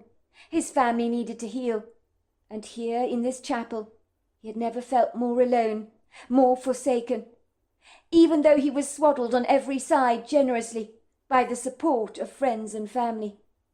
Athol had reached what he could only describe as a monumental, life-changing decision. It was as if his mind had left behind the chapel and all its mourners, and he'd found himself sucked down a long spinning vortex, floating towards a bright light. And he felt as if he was standing in that light, and suddenly in the light a raw truth was revealed, and he found himself appreciating everything with a crystal clear new clarity, almost like a future life review. For far too long, Athol had always been the kind of man that diligently plodded along dutifully with his job, from one day to the next, because that is what you did in order to provide a good living for your family, to put food on the table, and to pay all the bills. Athol had liked the continued predictability of life. It had made him feel safe and secure. He'd always been afraid of change of any kind, making different choices, even though he was often tempted to make them, but never quite had the courage to do so. But after Daisy's fortuitous passing, it had changed many things for him, putting him at a crossroads in his life, where he decided he needed to make some challenging decisions once and for all. Athol had always hated that, but now was not the time to dawdle or procrastinate. He would take the bull by the horns and do what he would have done a long time ago if courage had been his friend. It would seem the things that had rarely mattered in his life were now beginning to stare him blazingly in the face, demanding his prompt attention, as if to say, "Don't forget about us. We actually matter." Everything else, like his job in downtown Atlanta and the Christmas celebrations the next few days invited, seemed suddenly like nonsensical supercilious fluff to him. Athol's priorities had shifted exponentially, and it had all happened while he sat there, on the hard wood of the chapel pew, as if a pole shift had occurred within him, that like an unlikely seed growing on stony ground, a green shoot had appeared, a shoot of recovery that might offer a brand new opportunity for the Palmer family. And a new beginning is exactly what they needed. Even as Athol sat there rigidly on the seat, thinking long and hard about a future with new promise, unbeknown to him, his daughter Chloe, sitting on the other side of him, was also seeding similar ideas of her own, although hers were much more unorthodox and unconventional, much like Chloe herself, who prided herself in thinking outside the box all the time. One thing about Chloe is that, much like her father, she always liked to fix anything that was broken, and the Palmer family needed lots of fixing. While she sat there on the rock-hard pew that reminded her all too uncomfortably of where she was, she had hatched an outrageous plan that she believed emphatically would bring a smile to her mother's face. While the service continued on, like an old record that had been replayed over and over again, in this bleak chapel, where every heart that had entered this place had been broken, and every tear that had ever been shed had been recorded in this place, for this was the kind of chapel that spoke only of grief and loss, like the words in a very solemn book. The funeral service in the cemetery chapel had gone by in an ambiguous foggy blur. If Paulette tried to remember it, she did recall how freezing cold it had been on that day. She had huddled inside her thick winter coat, made all the more cold by her dreadful loss. The funeral director had made some rather mute apologies about a thermostat that wasn't working properly. She recalls holding her husband's hand very tightly and staring bleakly at the white coffin. Beyond that, friends and family were there on the day, but they seemed to vanish from her recall, as if they were the scenic backdrop at the theatre that drifted into obscurity. She didn't remember the prayers that the pastor had prayed, nor the wooden songs that were sung, but she did remember that white coffin being lowered into the ground in the children's part of the cemetery. She had seen a couple who were replacing the flowers at their own child's grave stop what they were doing as they looked at the large gathering of mourners standing over the newly dug grave, as if to honour little Daisy, as they lowered her to the ground. Paulette remembered the mother looking up at her, with eyes of a mother who understood her grief, and the woman had nodded at her with a sombre, sorrowful look, as if to say, "I know exactly what you're going through. You have my deepest condolences. You really do." Paulette also vividly remembered her daughter Chloe, taking her into her arms as she sobbed into her mother's thick winter coat, that had become surprisingly damp from her daughter's tears. Her daughter's words had rung clearly into her head, like a resounding church bell. "I'll make this better, Mum, for you. I promise you. And for the entire family. I'm going to fix this for us." Paulette had wondered how anyone could make anything better, now that Daisy was gone from their lives. Paulette had no way of knowing that the new year would open out in front of her, unfolding very delicately like a beautiful rose, with many unexpected surprises up its sleeve, that she'd never have ever seen coming in a million months of Sundays. And had Daisy not died in the way she had done, none of these things would have ever transpired. So it almost seemed like their dead little girl had sent them all a gift. 1 month later. "Where are we going, Athol?" asked Paulette, looking at her husband with a questionable brow, as they drove away from their sleepy Atlanta suburb. "I told you it's a surprise," Athol assured her, giving her a huge grin. "You know, Athol, that I don't like surprises of any kind," Paulette had complained. "I've had too many in my life. I don't think I could stomach any more."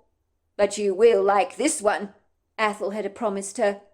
"I'm taking you somewhere very special, Paulette. We're going to take a trip into the countryside, and you're going to love it. Indeed, this is a trip you won't forget in a hurry." Athol's 4-wheel drive steadily meandered down some sequestered country roads in the Jordan countryside, sprinkled with snow. Paulette wondered if her husband was taking her out for lunch somewhere. A cosy inn, perhaps, where she could enjoy the lovely benefits of a crackling fire and some hearty food. He was a thoughtful man in that regard, and after Daisy's dreadful passing, he had handled her with kid gloves, almost as if she was a fragile porcelain doll that he was desperately afraid would break in his hands. She knew the whole family had been so grief-stricken by her baby's death, but no one more so than herself. Every night, unbeknown to her family, she would shed tears for her baby girl, crying into the pillow until exhaustion got hold of her and would finally whisk her off to La-La Land. It was down an undulating bend in the road that Athol's 4-wheel drive began to rattle and shake rather precariously, as baby stones pinged against the underbelly of the car. Everywhere they looked, the tall lofty trees framing both sides of the road were covered in garlands of white snow, and in a dramatic way everything did look rather sensational. "I want you to close your eyes," Athol had told Paulette at one stage of their journey. "We're getting close to our destination, you see. Put this on," he said, handing her a blindfold. "What's this about, Athol?" she asked, looking at him suspiciously. "Put it on." So Paulette obediently obliged his request, wondering where her husband was taking her to. She could sense he was now driving down what seemed to be a long driveway, perhaps. Finally his car came to a halt. She was expecting to remove the blindfold, open her eyes, and find herself staring at a quaint country inn, where they would enjoy a lovely, delicious lunch together. Instead, she opened her eyes to find herself staring at a beautiful double-story wooden farmhouse, surrounded by trees, and overlooking expanses of land covered in carpets of glistening snow. It was as pretty as a picture. "Where are we, Athol?" she asked, raising an arched eyebrow, and looking at her husband in bewilderment. "I've never seen this place before." "We're visiting friends of yours, are we, that live in this gorgeous home? Oh, goodness gracious me, imagine living in a place like this. I do envy them. Is this the boss you were telling me about? Is this his house that he bought in the countryside? I remember you saying he wanted to invite us to lunch. Is that why we're here? Why all the secrecy over this, Athol?" "No, silly. We're home," said Athol. "What do you think?" he said, placing a cold set of keys in her hand. Paulette took the keys from her husband in bemusement. She looked up at the farmhouse and then straight back at Athol. "I don't understand, Athol. What are you talking about? What do you mean we are home? You're not making any sense to me at all." "Don't you like it? I bought the place for us. This is our new home. It's a new start to our lives. Do you like it?" "It's the most beautiful place I've ever seen. But I don't understand. But what about your job in downtown? What about our house in the suburbs? What about the kids?" Athol pressed one of his fingers against his wife's lips to quieten down all the questions. "It's sorted, love. Everything is sorted. I've spoken to my boss in the offices. He says I only need to come to work 1 day a month. I can keep my job. He says I've been too much of an invaluable asset for him to lose me now. So I don't need to be there every day. It's worked out better than I could have ever envisaged. I thought I'd have to look for another job. But these days things are changing in the workplace. So I can work from home on my computer and only go to the office once a month. As for the kids, they're going to move in with our parents, so they can continue along with their education, and will stay here at the weekends. The kids are very thrilled with this new home of ours. They love it here. You brought them here, have you? But how could you buy this place without me seeing it first? And we don't have any disposable income to be able to just buy a place like this. I borrowed the money from my father. He was more than happy to give me a loan. He knows the hell we've been through of late, losing little Daisy. He thought moving to the countryside was the new start we both needed. And he's in on the surprise. He thought you needed some cheering up. Well, I don't know what to say, Athol. This is absolutely incredible. This is one of the most beautiful things that anybody has ever done for me. And frankly, I wouldn't have had the energy to have done this myself. So I'm so grateful you've done this for me. This is what you've been wanting, Paulette, for a very long time. You told me, love, that you fancied living in the countryside, didn't you? How long have you been going on and on about the fact that you've always believed that at heart you were a thoroughbred country girl, who's never lived in the country, but knows that this is where she belongs? You, my love, have been telling me this for many years. If you remember, you would go on and on about how you've never liked living in a city. Yes, but never for a second did I believe moving into the countryside would ever be viable for us. I mean, that was just so out of the question, I thought. I know you too well, Athol. You're incredibly set in your ways, aren't you? You've never lived in the country before, and you hate change. Besides, we were living in an enviable Atlanta neighborhood, where I thought we would live out our days. I didn't think my dream would ever be fully realized, and I'd actually get to live in a place like this. A man can change his mind, can't he? Are you going to come in or not, and see this beautiful new home for yourself? Or are you going to stare gormlessly at the place? He teased, grabbing his wife's hand and giving it an encouraging squeeze. I don't understand you, Athol. I really don't. You've recently become a complete conundrum to me. Why on earth would you do something like this? Buy a property on a whim? This is so unlike you. It's out of character. I told you. I had an epiphany, love, when I was sitting there in the chapel at the funeral for our baby girl. This you see before you is because of little Daisy. She made me do this, love. When Daisy died, do you know what I thought? What did you think, Athol? When I was sitting there in the pew, I just thought of all the inconsequential stuff that I've worried about before in my life, and it seemed to melt away like butter on a corn cob, sliding to the bottom of the plate, if you know what I mean. Daisy made me realize what really matters in life. She put everything in perspective for me. So that little baby girl did so much for me. She made me reevaluate my entire life. So her birth and death have changed me. Thanks to her, I decided we needed a brand new start, that we're going to live out our dream. The very next day after we put her body to rest, I started my search for the perfect home for us in the countryside. I got in touch with the estate agents, telling them I was looking for a house in the countryside, as I wanted to relocate. And, well, here we are now. Is that why you were always going off on random trips? Was it to view properties? Yes, that's the reason, love. I knew we needed a new beginning. I really don't want us to go back to living in the same neighborhood, because it's like playing, what is that game called? Groundhog Day, all over again, is that what you're saying? You thought that we would continually think about little Daisy, something like that. One of the estate agents I'd been seeing, a man called Philip Marlowe, he got in touch with me. He told me about this place that had recently come on the market. The family was moving to Canada. So I put an offer in at once. In my gut, I knew it was perfect for us. It was a gamble, of course, choosing a place without your intervention.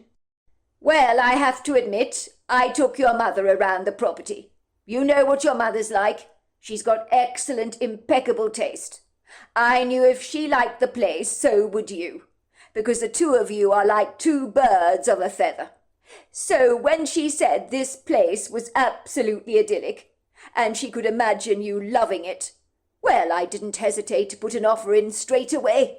Goodness gracious, Athol, I can't believe all the things you've been doing behind my back. Anybody would think you were having an affair. To think I didn't know any of this was happening. I do like the changes I'm seeing in you, Athol. Going out of a limb like this. Honestly, Athol, this is just the most wonderful thing you've done for me. I keep pinching myself, asking myself if this place really is mine. It is yours. It's ours, shall I say. When Paulette looked around the magnificently beautiful farmhouse her husband had bought for them to rebuild their lives, she was overwhelmed by his generosity. The hurt she felt over Daisy's passing was a lot more bearable. Not that it would ever really go away, but she knew Daisy had a lot to do with her husband buying this place. And it was a good decision to move here. It would be the quintessential opportunity for them to rebuild their broken lives. Within days, their house in the suburbs had not only been put on the market, but had been sold on the first open day, where an eager couple had given them the full asking price. 2 weeks later, they had happily settled into their brand new country home, and their children, who loved the property, would come over for the weekends. It really did feel like an auspicious new beginning for the Palmer family. Everything about this move felt auspiciously right, as if little Daisy herself had led the family here by her tiny little hands. The little baby was responsible for all these miraculous changes in their lives. Paulette really believed this to be the case. She knew it was uncharacteristic and atypical for the mulishly stubborn Athol, who was resolutely set in his ways, to have made a move like this, which she knew could never have transpired before Daisy's passing. It would seem even the quirky, rather eclectic, individualistic furnishings from her previous home address that had never really belonged in that house in suburbia looked as if they had been made for their brand new home in the countryside, with its high ceilings, wood-panelled walls, and large, friendly open fireplaces.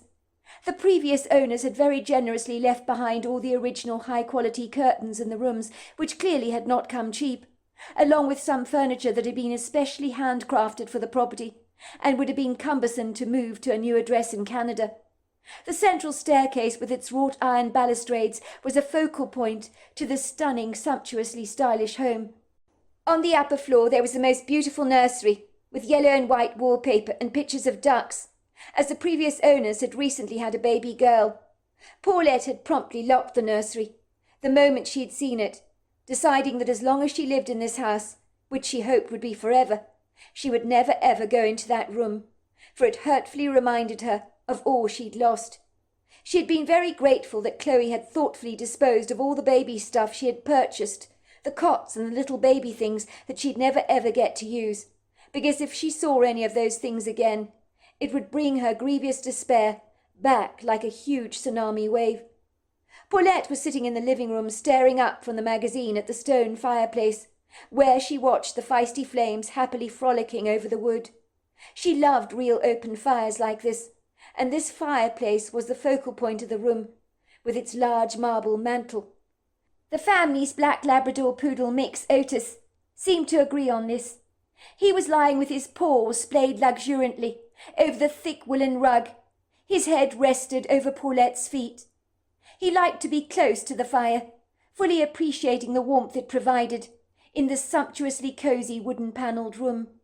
Otis must have thought he'd died and gone to heaven when they came here, and he'd been over the moon when every morning and evening Athol had religiously taken him out for long, energetic walks in the woods, without having to be annoyingly tethered to his lead, like when he was in the suburbs. It would seem Otis fully appreciated the freedom of country life, almost as much as the Palmers did. Even Athol would say over and over again, as he lovingly scooped his wife in his arms to give her a reassuring hug, We should have done this a long time ago, love. The reason we didn't is because I lacked the courage. I really love living out here in the country, and the folk in town have been so welcoming to us, apart from that disagreeable next-door neighbour of ours, who breeds golden retrievers. Now she was rather aloof and disapproving, don't you think?" Paulette pulled a face in agreement. "Are you telling me, Athol? She looked down on me because we come from the city. I think she genuinely believes we're above our heads moving here. She said to me city folk can never make it in the countryside, that we'll be back to our safe, green, leafy Atlanta suburb faster than you can say Jack Robinson. I think she disapproves of city folk moving to the countryside. It's an inverted snobbery, you could say. Well, she's wrong about us, isn't she? Especially you, Paulette. You were made to live in the countryside, and that golden retriever breeder, whatever her name is, will soon find she's wrong about us. I think her name's Alice Garner, actually. Well, whoever she is, Alice Garner or not, she's wrong about us. I feel as if we're meant to live here." "So do I," Paulette admitted. "I've never been as happy as I am now. Of course, I dreadfully miss our Daisy. But living out here has made things so much more bearable for me." Paulette glanced past the fireplace towards the large glass sliding doors that opened out onto a patio, overlooking the long sweep of the countryside, heavily upholstered with thick carpets of glistening white snow.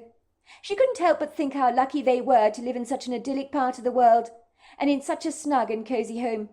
But there was still so much to do, as boxes from the move, all marked with black Sharpie pen, were still liberally scattered all over the house. They needed to be unpacked and organised. But Paulette, in her grief, was still struggling to put things in order.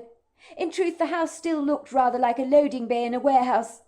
Athol was sitting back on the burgundy, gold and green striped wing chair, with his head firmly entrenched in a novel he was reading. Paulette couldn't understand why her husband liked reading thrillers so much, but he always claimed there was nothing more satisfying than a good old murder mystery. "I'm going for a walk, Athol," she told him. Athol looked up at her from his book. "What was that you said, love?"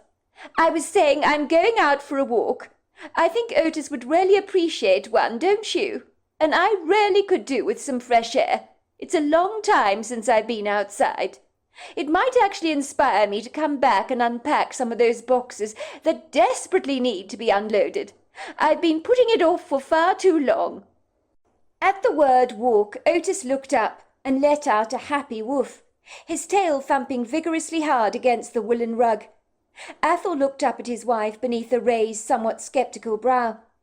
As it would seem, ever since Daisy's death, his wife never expressed much interest in doing very much, so her sudden eagerness to take an energetic walk made him almost dare to hope that at long last the old Paulette he knew and loved, the woman that always had such a zest for life and a spring to her step, that had been buried beneath her fragile emotions after Daisy's death, was finally coming back to him.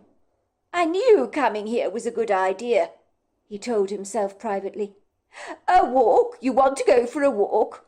Well, that's a jolly good idea if you ask me. You haven't been for a walk in ages. I know Otis would really appreciate one. Look at the way he's looking at you now, with such expectation on his face. You can't turn him down now, not with an expression like that. I was actually going to take him out later. Would you like me to come with you, love, to accompany you, perhaps?" "No, actually I wouldn't. I'd like to go out on my own, if I may. With Otis, of course. I mean, we've been here for 2 weeks now, and I haven't even explored this property, let alone finished unpacking those boxes as I was telling you that the movers brought. So I'm hoping the walk might actually revive my depleted, rather flagging energy." "Well, a walk will definitely do you good, Paulette. Bring some colour back to those cheeks of yours. But make sure you're warmly dressed, will you? It looks quite cold out there. I don't want you coming down with a cold or something." "Listen to you, Athol. You do worry about the most crazy things. You know me, I've got a great immune system. I'd not come down with anything." Paulette knew her husband was watching her from the living-room window as she walked through the snow. He really had looked astounded when she had told him she wanted to go for a walk. There had been a renewed look of hope in his eyes, a look she hadn't seen on her husband's face for many weeks now. She knew her husband was hoping that moving to the countryside would bring her out of her shell, and it would seem it was doing just that. Otis was rambunctiously running ahead of her, sniffing the ground with his eager nose, his body running around in frenzied circles that made Paulette chuckle privately to herself. Otis could be such a clown at times, and it would seem he could not believe his luck that his human mother, who had not walked him since before Christmas, was now walking him again, just like the good old days. Things were definitely looking up. So there they were, owner and dog, walking in the snow, leaving behind a long trail of prints. It was a long time since Paulette had been out of doors like this, with the wind blowing against her cheeks. When they'd lived in suburbia, she'd take Otis for walks twice a day, on a lead. But that had all ended after Daisy's death, so her son Boyd had taken over the reins of the dog-walking duties. And since they've come here to the countryside, her husband had taken over the job. But now she was taking Otis out for her very first walk with him.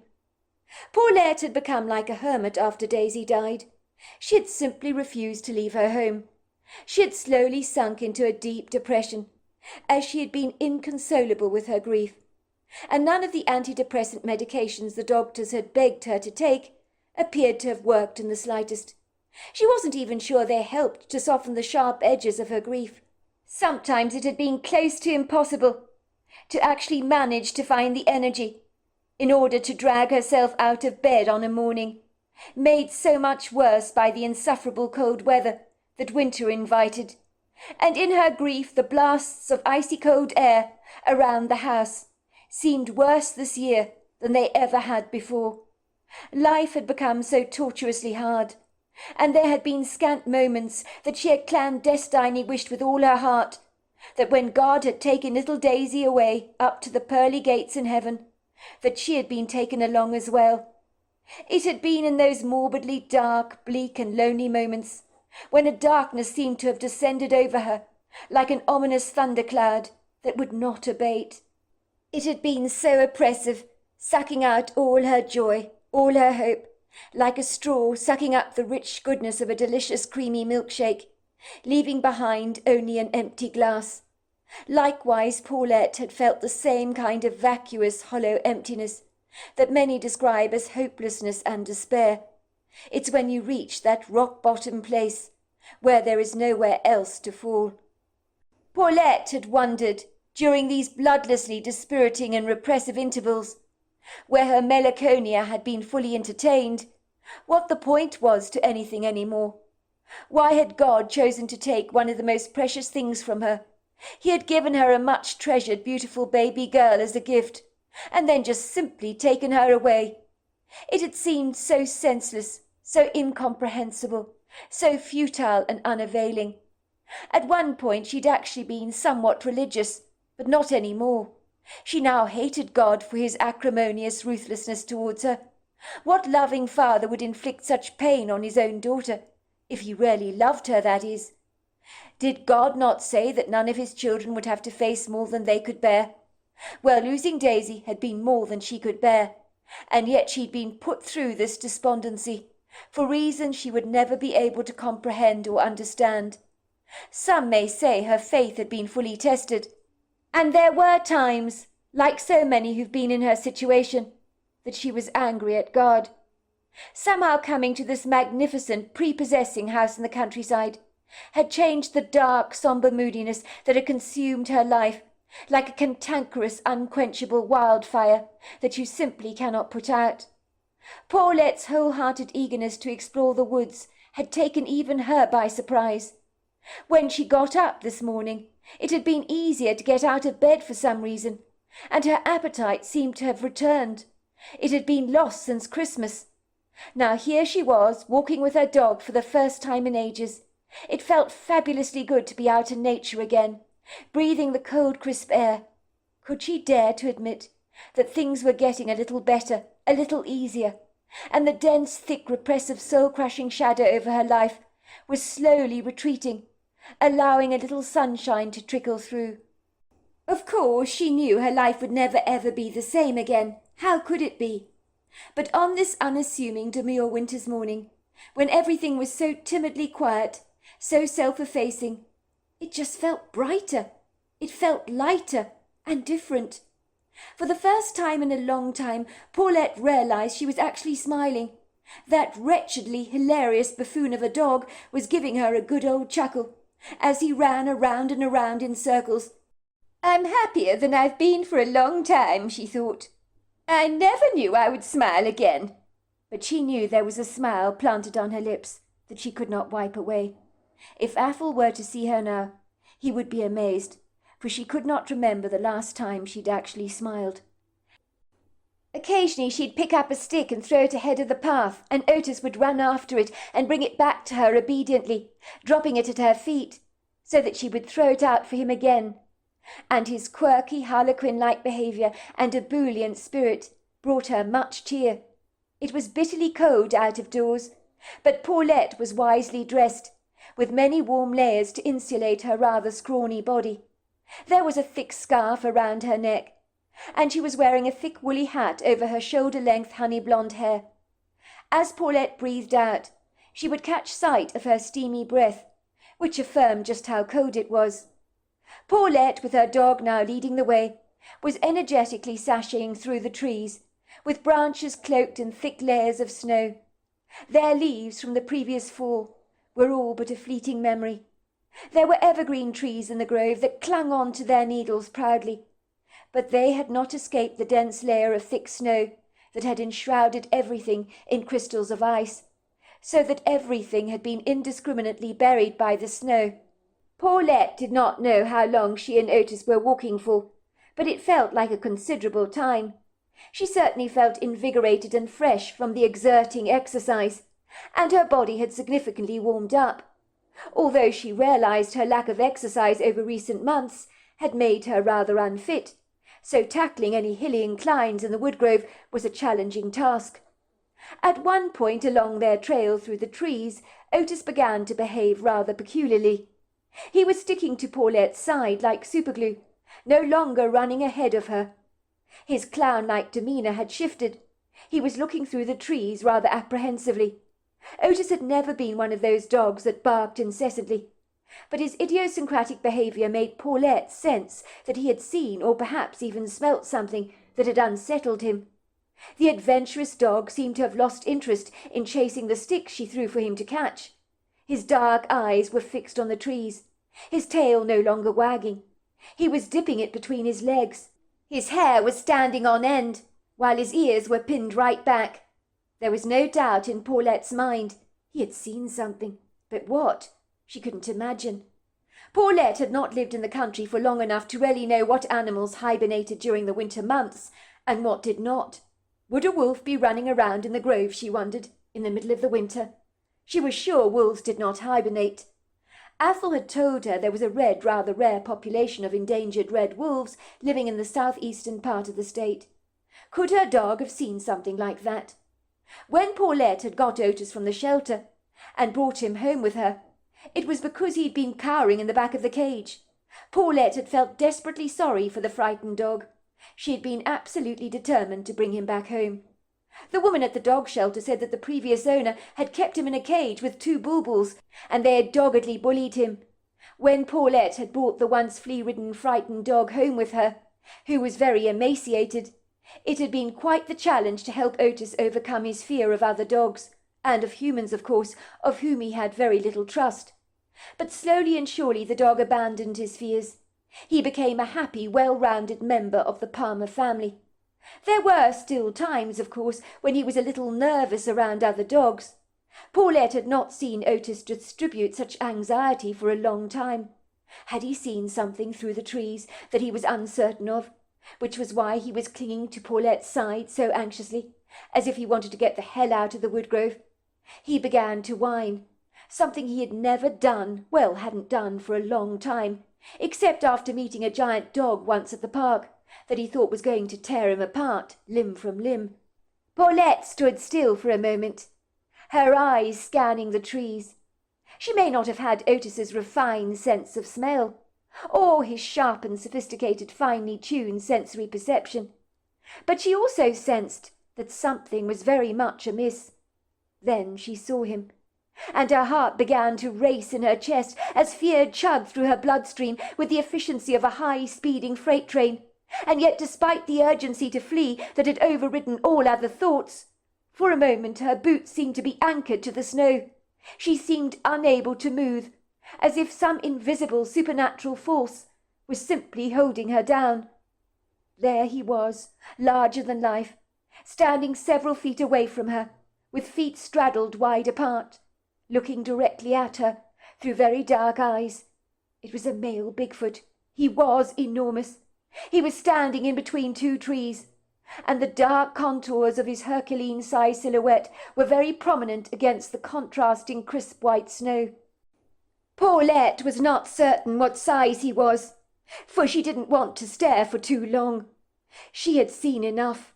She needed to get the hell out of here, and away from something she considered as a very dangerous threat. At this point her heart was practically galloping through her chest. She could hear Otis wincing at her side. Her dog had become terribly afraid, as if he considered he might be this formidable creature's new dinner opportunity, and he was already trying to run away. But his loyalty to Paulette was admirable, as he didn't want to leave her side. The Bigfoot had overlong arms, the most ponderous shoulders Paulette had ever beheld, a pyramid-shaped head, and a human-looking face. He was staring at her through his dark eyes, and Paulette had never been more intimidated.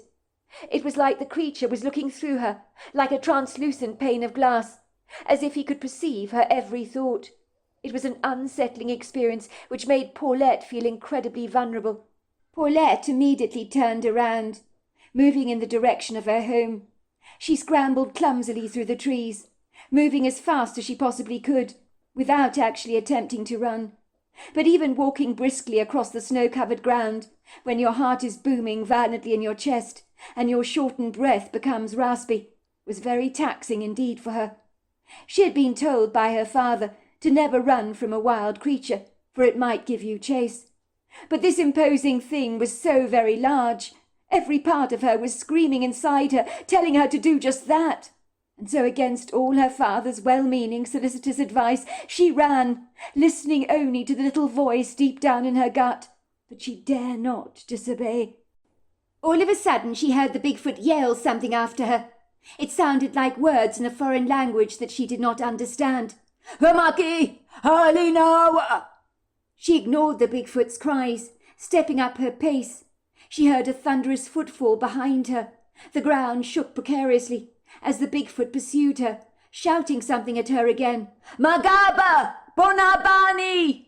The ground heaved. Otis winced and began to run ahead of her, with Paulette running behind him. Her lack of fitness impeded her, and she became quite breathless. She knew she had to get away from the Bigfoot, but a feeling of impending doom overpowered her, for she knew she was no match for this fast-moving, very agile creature. If he caught up with her, then she was in serious trouble. Oh, my God! This Herculean Bigfoot was gaining ground on her. She could hear the Bigfoot's ponderous feet, getting closer and closer and closer. She could hear the creature's breathing. It shouted at her again. "Kamabi! Hakina!" Oh, my God! She was going to die today. But that was what she wanted, wasn't it? How many times has she looked so longingly at a bottle of pills after Daisy's death, and wished with all her heart to leave the earth plane, to be with her little baby? But as Paulette stepped up her speed, her adrenaline coursed through her veins, so that she began to run, like she'd never run before or since.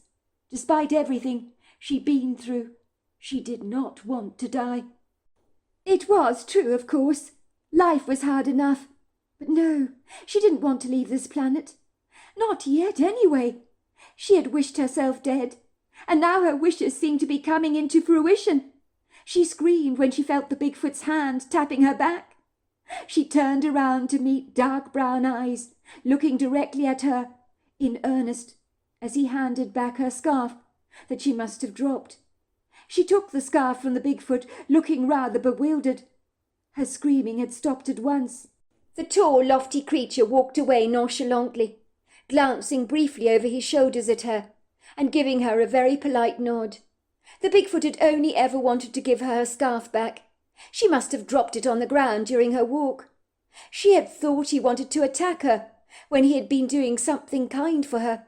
She had grossly misjudged him just because of his intimidating appearance. Once the Bigfoot had gone, Otis came eagerly bounding towards her. She scooped her dog lovingly in her arms, cradling him close to her chest. She was still gasping for breath. She didn't know whether to laugh or to cry, and then she let out a laugh. There was nothing else to do. "Oh, my God, Otis!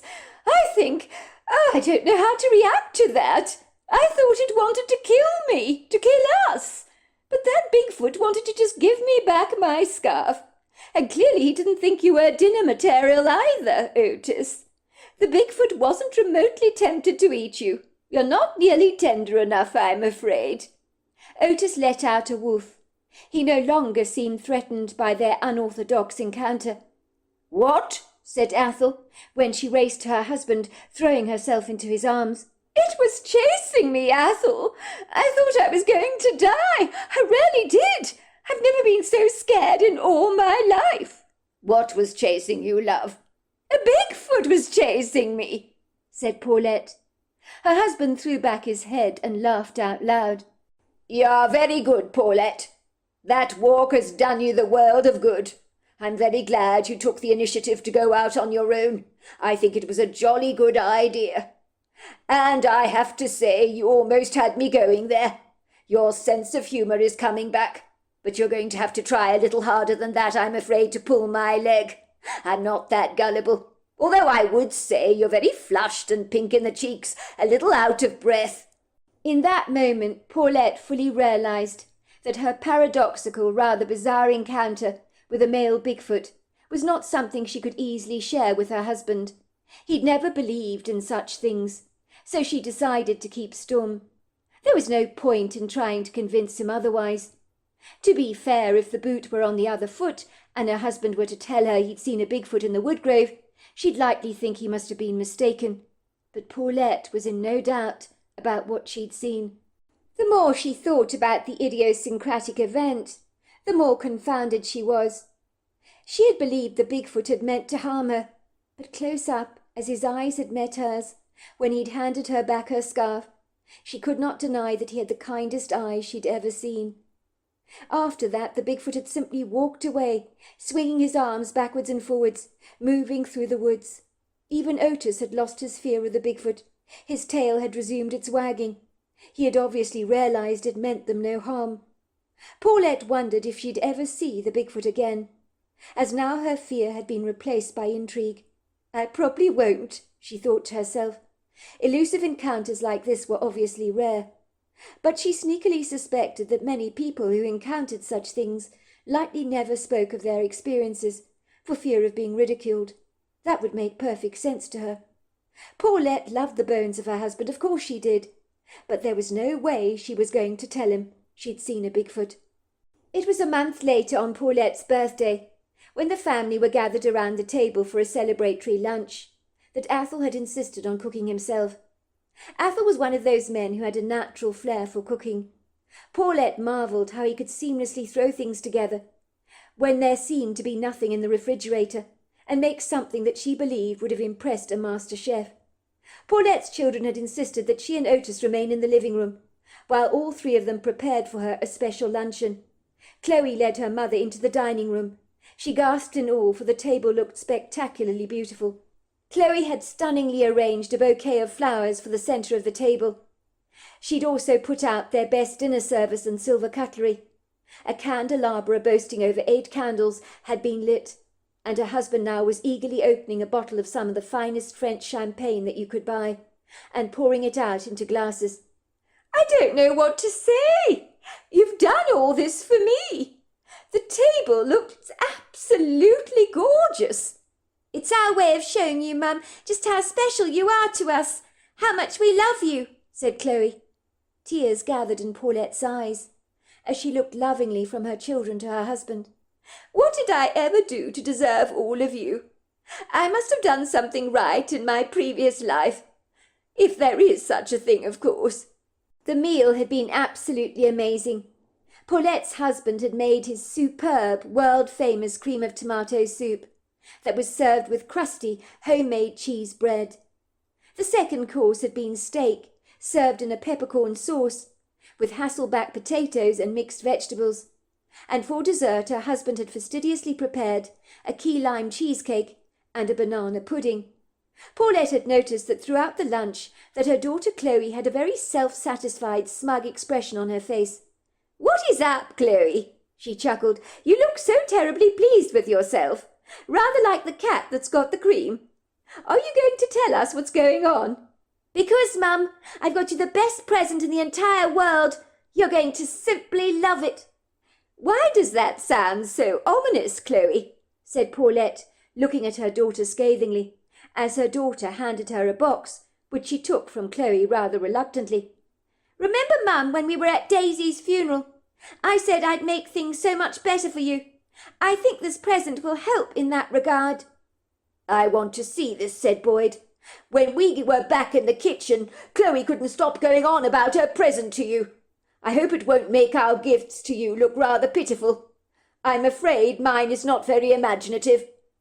"I'm almost nervous to open this gift, Chloe," said Paulette, looking down at the gift that Chloe had given her, and gingerly removing the ribbon. She pulled the box open and sifted through the tissue paper. "What is this, Chloe, love?" she said, looking at her daughter curiously. "I hope you haven't spent too much money on me. I don't need lots of things, you know. Family is everything to me." "That's the whole point of this present, Mum," said Chloe with a huge grin on her face. "Go on, open the tissue paper. Don't you want to see what's inside?"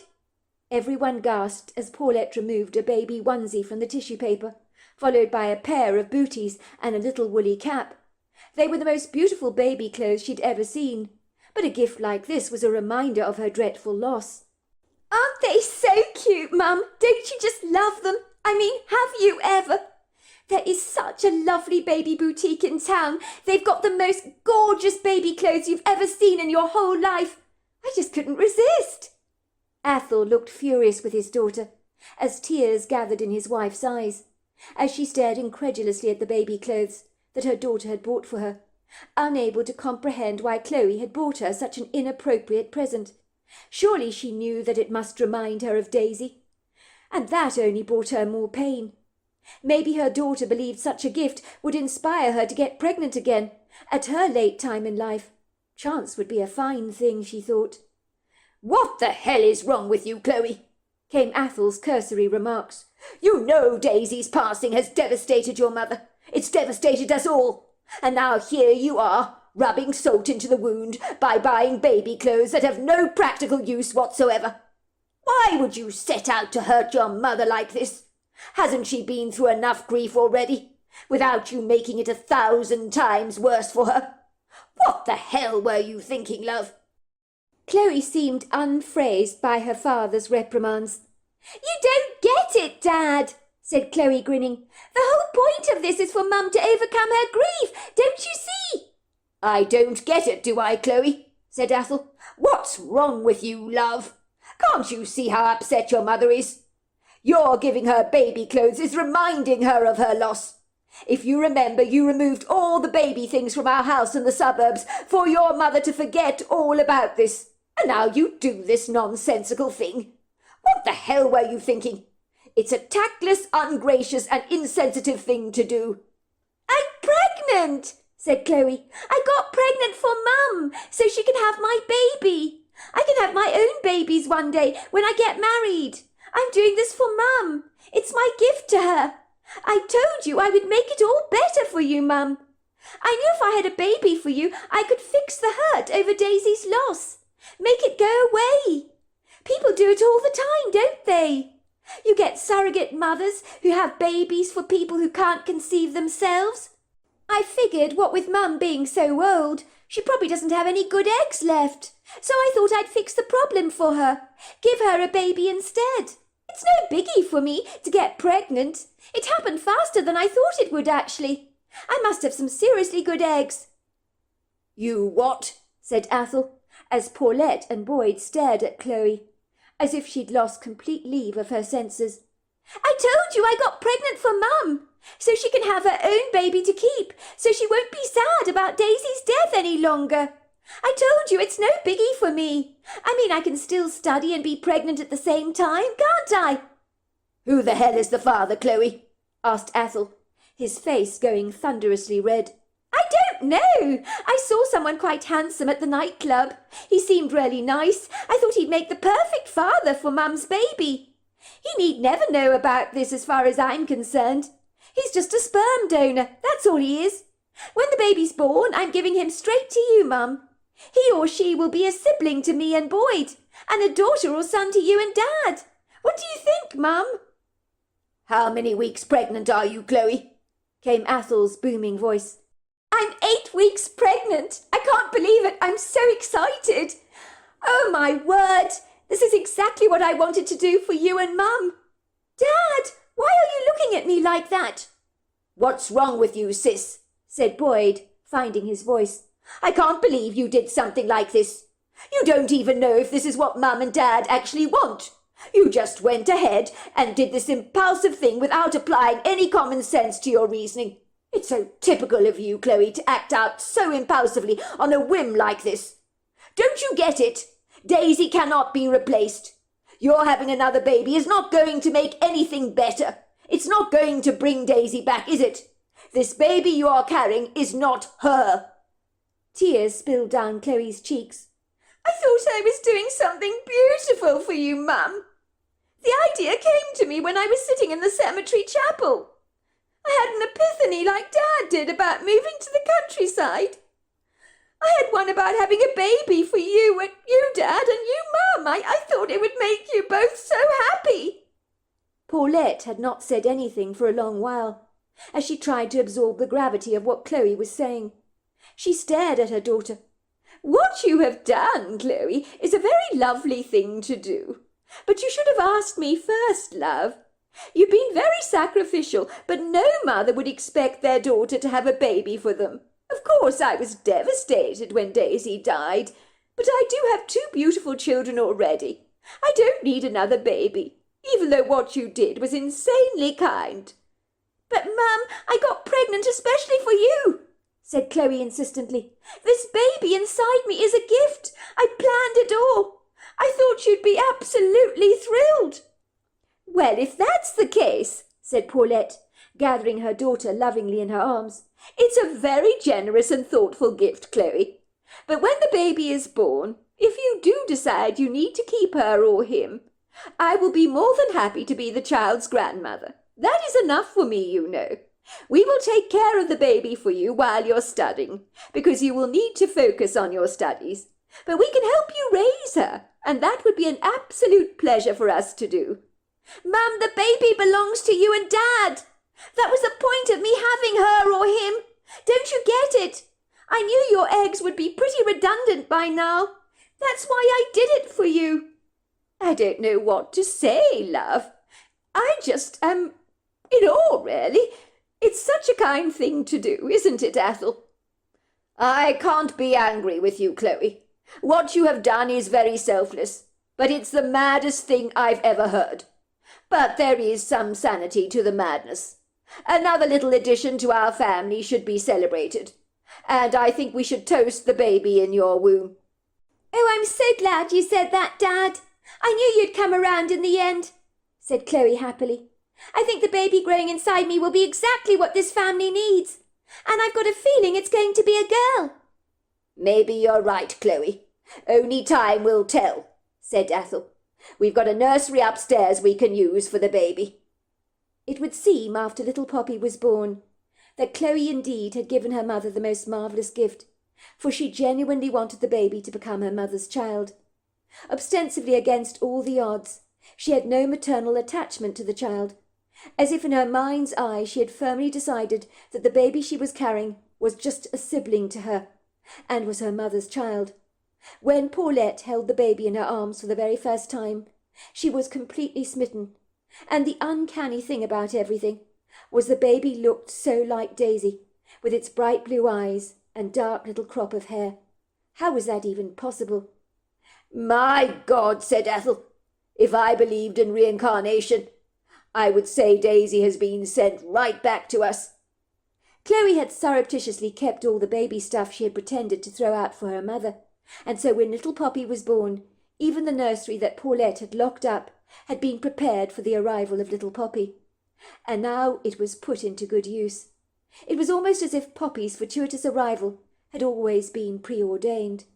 Paulette realized that having Poppy really had helped her heal significantly over Daisy's passing. Her attention was now clearly focused on raising little Poppy. She didn't have time to marinate in her grief over her previous loss. Chloe had given her a great gift by giving her this baby, even though it was so unconventionally unorthodox, but it was the best thing that had happened to her. "Do you know what?" said Athol, picking up little Poppy and rocking her in his arms. He looked besottedly into his baby's little face. "I remember when Chloe gave you that present for your birthday. You opened that box with all those baby things inside. I seriously thought our daughter was as mad as a March hare. I mean, who gives a mother grieving the loss over her baby that kind of present? But now I realize why she did it.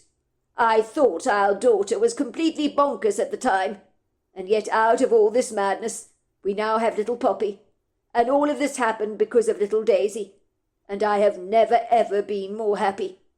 Paulette nodded. "Chloe did such a sacrificial thing. She wanted to fix my brokenness, even though how she set about fixing me was rather unconventionally bizarre. But I have to say it did work. I've never felt more happy and fulfilled.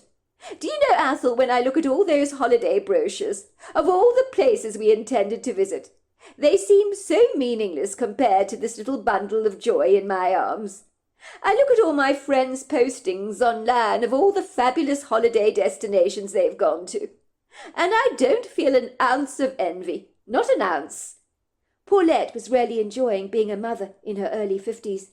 She might not have had the energy she had when she had her 2 other children earlier on in life, but she felt a whole lot wiser and more accomplished, and she believed her confidence would rub off on her child. It would seem friends and family were rather baffled that Chloe had chosen to fall pregnant on behalf of her mother, but in time people came around to the idea, and after Poppy was born, her arrival was gladly welcomed. Everybody fell hard for the adorable little baby, with its bright sunny smile and wide blue eyes that seemed to absorb everything that was going on around her. Every morning, like clockwork, Paulette would take the baby for a walk in the stroller into the woods, with Otis by her side, as Otis was completely besotted by the new addition to the family. It was early spring. The woodgrove looked seasonally spectacular, after the cold, uncompromising winter that had known so little mercy. Spring had grabbed hold of the landscape with a steely determination, confiscating the former brown bleached grass of the winter and remodelling the environment with a crisper, sharper look. Trees were now abundant with ubiquitous fresh green leaves, and the dogwoods, cherry blossoms and saucer magnolias were ablaze with pretty blossoms. And when Paulette pushed the stroller down the earthen pathways, she could hear the trills of the pretty birdsong in the canopy of branches above her head. Otis seemed determined to be mischievous this morning. He was like a bloodhound with his nose firmly parked on the ground, and appeared to be doggedly excited about something. "Otis, calm down," said Paulette, feeling a tad annoyed by her dog's unorthodox behaviour. "What the hell is wrong with you this morning, Otis? You're normally so well behaved." Otis was sniffing the earthen floor with a frenzied feverishness, the likes of such she had never ever seen before. It was like her dog was frenetically fixated by something on the wind. Paulette groaned. She could only imagine, or more to the point, she didn't want to imagine. Maybe her dog could smell a decomposing wild animal that he wanted to bring home as a trophy of sorts. Otis was wildly attracted and easily seduced by anything that was dead that he found lying around in the woodgrove. She had never seen her dog so hyped up before. Whatever it was that had grabbed her dog's attention, she dreaded to think. She had wanted this to be a casual, comfortable walk in the grove. She could see her baby was staring up appreciatively at the pretty light twinkling through the trees. But judging by the way Otis was behaving, this was not going to be a peaceful walk. not the one that she had anticipated. She had often thought about the Bigfoot she had once encountered in the woods, but she automatically assumed he was now long gone, for she had heard and seen no sight or sound of the creature for many months now. "Otis!" she cried out, after her dog came back. "For goodness sake, what on earth is the matter with you? Can't you just stick to the trail? Just stay a little bit ahead of me, but don't go barging off." Otis continued to charge around excitedly, bulleting through the trees like it was no one's business, and failing to listen to his owner. Paulette was soon able to see what the fuss was about. She stopped short on the trail in amazement. She saw a golden retriever dog padding towards Otis, wagging her tail profusely, as if she was familiar with him. It was the next-door neighbour's golden retriever, Mutsy. Mrs. Garner bred golden retrievers, so what was Mutsy doing on their property? Seconds later, Otis was all over the golden retriever, mounting the dog and making his immodest, unchaste intentions very clear. And in that moment Paulette wished with all her heart she'd got the damn dog neutered. For some reason the shelter had not checked that the dog had actually been done, for they neutered all their dogs before they were rehomed, but they must have overlooked him. Athol had been very adverse to the procedure, as men seem to hold their legs together rather too tightly when you talk about castrating your dog, as if in some way you're suggesting they should go along for the procedure as well. "It's not necessary to neuter Otis," Athol had said firmly. "I don't want him done, and that's that." "But why ever not, love? You're overreacting. Everybody gets their dogs neutered, you know. It's standard practice. They even say it prevents against testicular cancer in dogs, so it has health benefits, you know." "Otis does not need to be done, and that's that," said Athol firmly. Mutsy, whose full name was Marzalia II, appeared to be as amorously salacious as Otis was, as if the whole reason she'd come onto the property was to procreate. The next-door neighbour, who was a specialised golden retriever breeder, would not appreciate Mutsy being impregnated by a debaucherous mixed-breed dog, such as the likes of Otis. That would be scandalous for her impeccable, unblemished, illustrious reputation as a breeder. Paulette had to stop her libertine dog mounting Mutsy. She abandoned little Poppy, leaving her in her stroller, under the lofty umbrella of a large oak tree. "Stop this at once, Otis, will you?" she said furiously, trying to drag her dog away from the golden retriever. "Otis, get off her, will you? Please, Otis, this is not right. Can't do this, you just can't do this." But unfortunately Otis wilfully ignored his owner, while Paulette frantically tried to stop him from mounting the dog, for she knew the dog must be on heat, and Mrs. Garner would be very unamused if her breeding queens were defiled by her dog. Seconds later Paulette heard a woman's voice. She inwardly grimaced at the familiar sound of a voice she did not want to hear. "Mutsy! Come here at once! Mutsy! Where are you? I'm not amused. You've gone too far this time. Mutsy! Mutsy! Where are you, Mutsy?"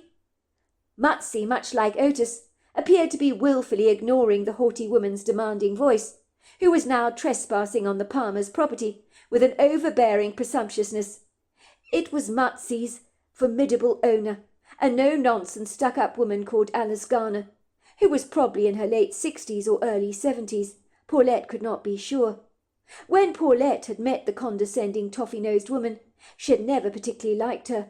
The snippy woman reminded her of a formidable, hard-hearted headmistress that was eager to give you a detention, and always gave you that patronising, reproving look, as if she thought that Paulette was infinitely more inferior to her, as, like her exemplary dogs, Paulette suspected the pretentiously delusional woman believed she was of a superior pedigree to everybody else around her.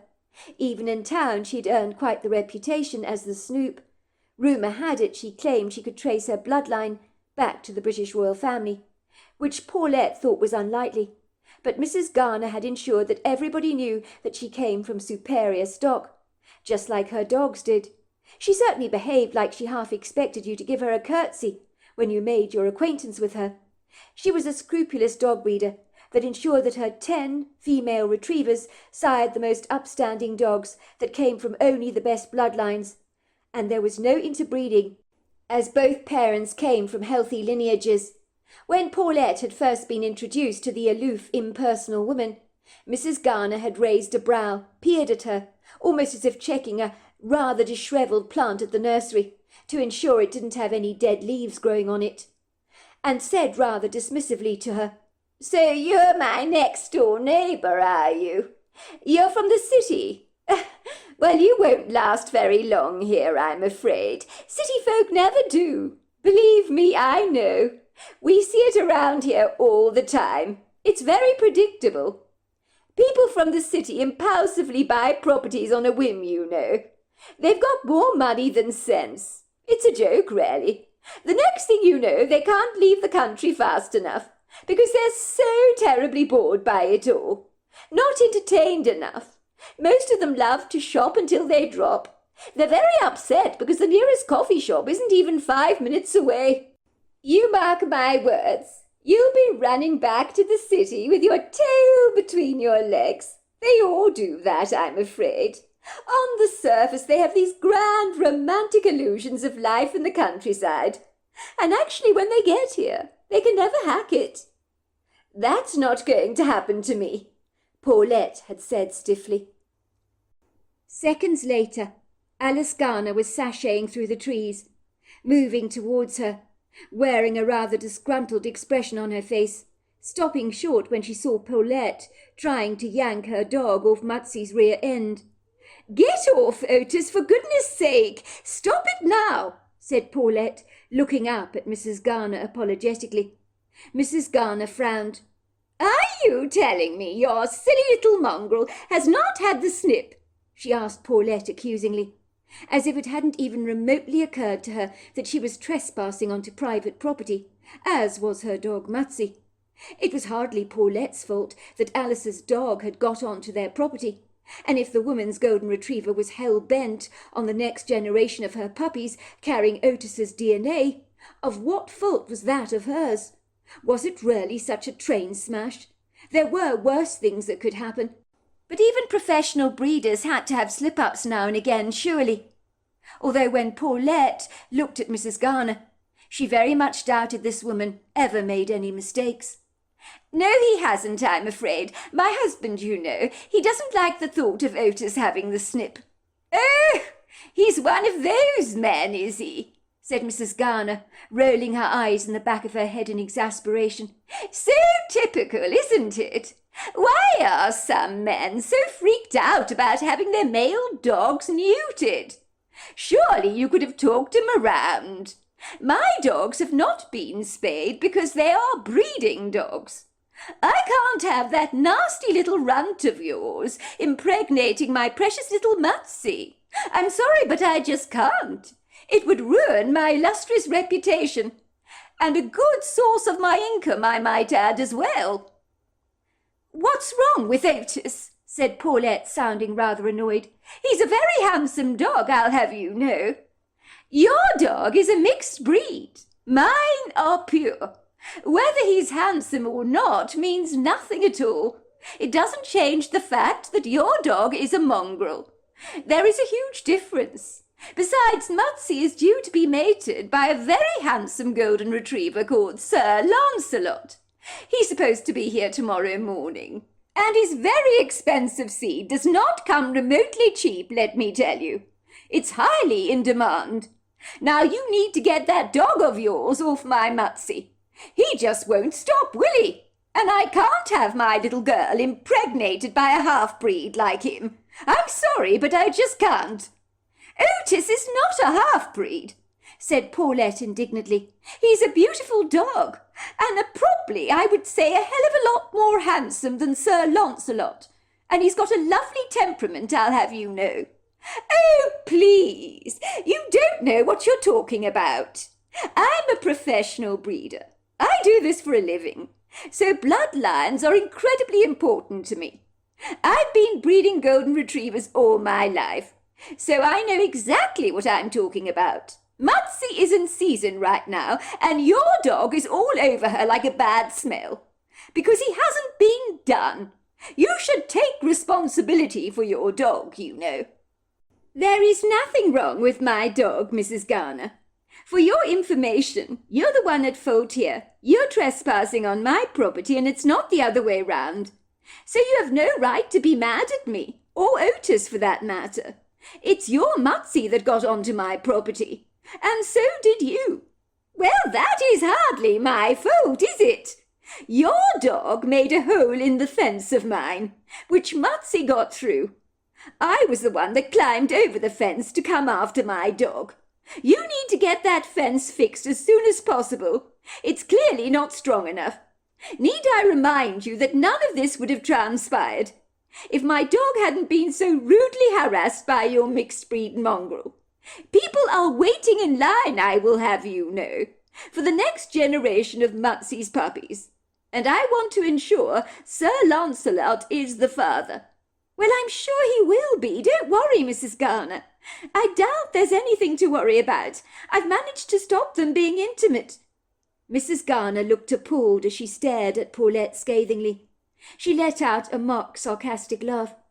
You are a dog owner, and you know absolutely nothing about dogs. And I hope you get that hole in the fence treated straight away because it's your responsibility. I am quite sure your dog made it to get to my Mutsy. He's got no manners whatsoever, has he? He's all over her, isn't he? If you ask me, your Mutsy is equally as promiscuous, Paulette said defensively. I mean, look at her. She's loving the attention he's giving her, isn't she? Now get off, Otis. Get off her back now. Off! Off! Ugh!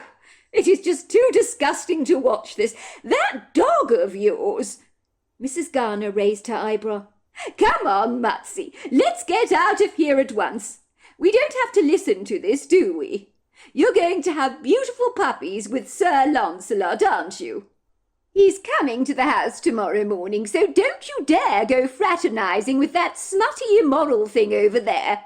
That dog is way beneath you, Mutsy. Don't forget it either. She reached out for her dog and put the lead on a very reluctant Mutsy. I want no more of this licentious behaviour. Do you understand? She said, wagging her finger at her dog. But Mutsy gave her owner no attention at all. She was looking back longingly at Otis, drooling over him like a bone. Otis was running after Mutsy and attempting to mount her again, and his eagerness seemed unquenchable. Paulette felt the heat rise up in her face. She felt embarrassed and somewhat responsible for Otis's raunchy, reprobate behaviour. And this would not have happened if he'd been neutered. His unruly, raging hormones were going ballistic over Mutsy being in season, and it was hardly his fault. Get that dog of yours away at once, said Mrs. Garner, looking at Otis in abject disgust. Shoo, dog, shoo, go away, she said, waving her arms at Otis. Get back here, Otis, said Paulette, unable to know what to do in this awkwardly uncomfortable situation, where she had no lead at her disposal to put on her unbridled dog. And then, thinking fast on her feet, she instinctively pulled the silk summer scarf she was wearing off her neck and attached it to her dog's collar, pulling Otis to her side, reprimanding him severely for his inappropriate, insubordinate behaviour. Stop this, Otis! Stop this at once! She said, pulling her dog as far away from Mutsy as she could get.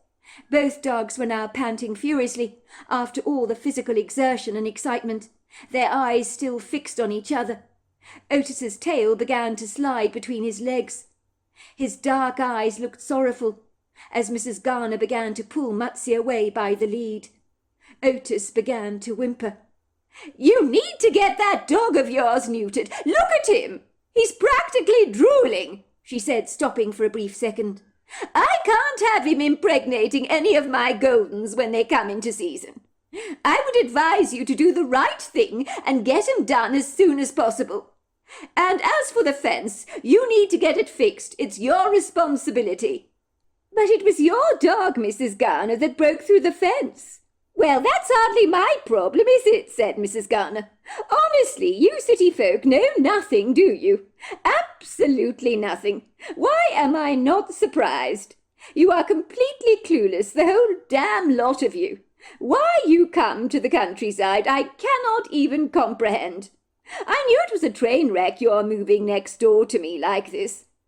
And with that, Mrs. Garner stormed off impetuously, grunting under her breath something rather rude about city folk not belonging in the country because they were so lame-witted. Paulette felt rather annoyed with her disagreeable, somewhat arbitrary next-door neighbour, who was being ludicrously unreasonable as far as she was concerned. She was, however, rather thankful for the long summer scarf she happened to be wearing, because without it she'd have never been able to drag Otis away from Mutsy. It had been a useful makeshift lead. She walked with him back towards where she'd parked the baby's stroller. In all the mayhem that Otis and Mutsy had invariably caused, she had forgotten all about little Poppy. Pulling a reluctant Otis to her side, who appeared to still be whimpering with disappointment of having been so unfortunately dragged away from an irresistible female dog, he had been overly excited about his interaction with Mutsy, and was not best pleased to have been reined in like this. Paulette decided she'd have to take him in for the snip, as God forbid she didn't want to set that cantankerous Mrs. Garner off on a tangent again, if Otis was to unfortunately impregnate one of her blue-blooded retrievers. She'd get the fence fixed as well, and the less she had to do with Mrs. Garner the better. She could hear her little baby girl, Poppy, gurgling with delight, which really was strange, as she had expected to come back to the stroller finding her daughter very upset, because she'd been unattended to for so long. But instead she appeared to be gurgling happily, as if she was having the time of her life, which was exceedingly bizarre. When Paulette got closer to the stroller, she stopped dead in her tracks, for she observed a female Bigfoot, quite a lot shorter than the male Bigfoot she had previously encountered a while back, appeared to be holding little Poppy in her arms and bouncing the little girl up and down in arithmetic motion. She was looking at Poppy through her besotted dark eyes. Paulette did not know how to react, as her chubby-cheeked daughter was loving her interaction with the female Bigfoot, who was so naturally maternal. She was gurgling in delight. Paulette instinctively knew that Poppy was in absolutely no danger whatsoever, so she stood there for a moment, watching the scene unfolding before her in awe, as her little girl began pulling the Bigfoot's hair. The female Bigfoot, suddenly sensing she was not alone, turned around to look directly at Paulette, and for a moment their eyes met. Paulette noticed that, much like the male Bigfoot, the female had very kind eyes. And then she did the most extraordinary thing. She spoke to Paulette in a foreign language, but the meaning of her words was automatically downloaded into Paulette's head. How could that happen, Paulette wondered? But this unlikely conversation felt as natural as having a chat with a good old friend at the coffee shop. Kikakwilo, ogila gilasso, antalani. Little ones need watching, the Bigfoot told her. I hope that you are not concerned about me, because I mean your little girl no harm. She was crying. I couldn't leave her alone. I had to comfort her. I hope you don't mind my intrusion. Paulette watched as the female Bigfoot very gently replaced little Poppy back into the stroller. I have a baby too. I know exactly what they like. They demand attention all the time, she told her proudly. My sister's watching over her now. Yours is beautiful. And with that, she nodded at Paulette and glided away and was gone, before Paulette could actually respond in kind.